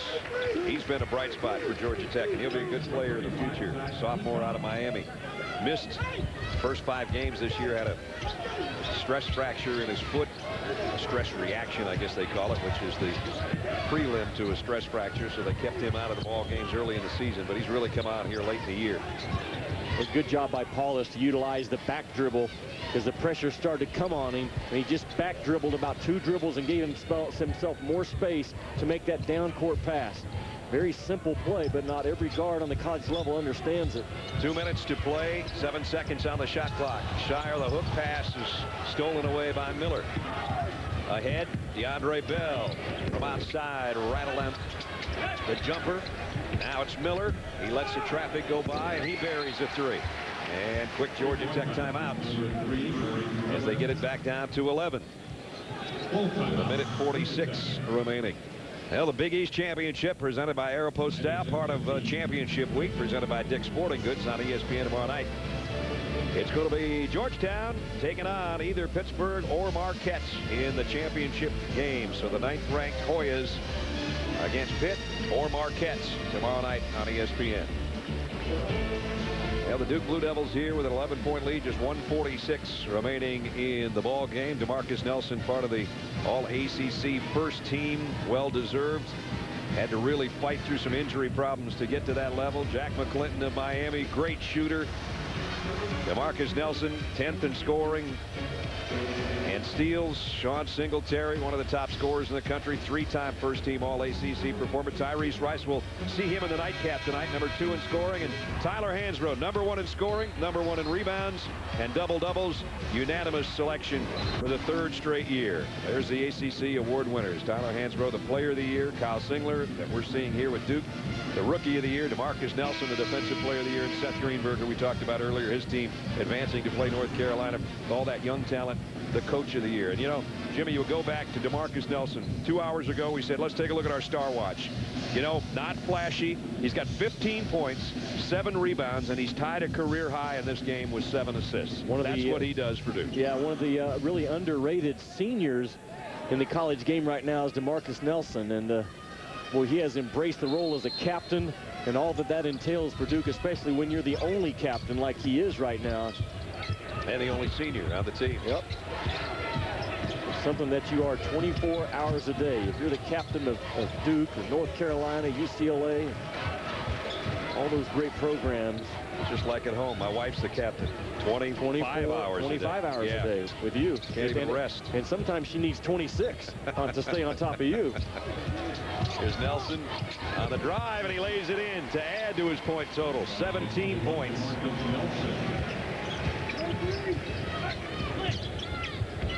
Game high for DeMarcus Nelson. Anthony Morrow, he was our Star Watch guy for Georgia Tech. He just got in double figures, but his career is closing quickly, as is Jeremy Smith's. And two young guys who were part of Georgia Tech's run to the national title game before they lost 4 years ago. And now they know they're down to 68 seconds of still playing in the old gold uniforms. Boy, and that's a guy that it will really hurt when he takes off that jersey for the last time. Talking about Jeremy Smith, because he has poured himself into this program on and off the floor. He's done everything that you ask of a guy. And when he walks in the locker room for what would be the last time, unless there's a miracle that happens here in the Queen City, it will really hurt for him to take that jersey off. I would imagine he would sit in that locker room, Brad, for a long time, and the last thing he does is take that jersey off. Matt Causey, Mike Krzyzewski mentioned Matt too, and then he said to us, of course, Matt hasn't been there as long as Anthony and Jeremus. He hasn't put the 4 years because Matt was a transfer who started at Georgetown, then went to North Georgia, sat out last year, and became an integral part of this Georgia Tech team this season. But their season is just about set to come to an end. They played brilliantly last night against Virginia. They dug themselves a huge hole tonight against the #7 team in the country, and they just were not quite able to dig out of it. They got close. They clawed, I'll tell you, to get to 2 at 52-50, but then Duke took over. We're down to the final minute. Duke about to get their 27th win of the season. I asked Coach K before the ball game, I said, you know what, I did your first game this year. And after that game, if I would have told you you're going to have 26 wins when you enter the ACC tournament, would you have taken it? He said, absolutely. The year they had last year, getting knocked out in the first round, it was not the Duke team at all. And their toughness has improved. I think their addition by subtraction, when Josh McRoberts went to the NBA, and they were replaced in that position by Kyle Singler, they became a better team, a more cohesive unit, a tougher unit with the addition of Kyle Singler. I remember that before that New Mexico State game. We're in the coach's locker room and coach's office, and he said, you know what, I've learned some new things, and I'm reinvigorated by the fact that I'm the Olympic coach, because I got some new stuff. Some of my assistant coaches, some other things I've learned from the Phoenix Suns and their approach to offense. So here's a guy that's been around and done it as well as anybody's ever done it for 27 previous years. And in the 28th year, he says, you know what? I can get better at this. I can do something different. How's that for adjusting on the fly? You know what? He coaches himself just like he coaches his kids. He expects no more from himself than he does from his players. And that's the daily challenge. Continue to get better every day. He holds himself more accountable than he ever holds any of his players. 6th all-time in victories. This will be number 802. And as I mentioned earlier, it will match Dean Smith for over a 33-year career for that many victories in the first 33 years. Meanwhile, Boston College trying to loosen up, getting ready to take the floor for their warm-ups as they get ready for the Clemson Tigers in our final quarterfinal game about 25 minutes after this one's over. Question in that ball game for Boston College, will Tyrese Rice tonight, will he be fried rice, chicken fried rice, combo fried rice, this guy right here? Because when he's a bucket full no matter what, isn't he? When we had him 2 weeks ago against North Carolina, he was the combo ultimate fried rice. 46 points, right? Yeah. He laid on North Carolina. Exactly. He wasn't using chopsticks either. He was putting it down with big, like, tablespoons. Here's Peacock on the outside. Jeremy Smith going to run it out, try to get out to a three-point shot. Morrow. That might be his last basket for Georgia Tech right there on the stick back.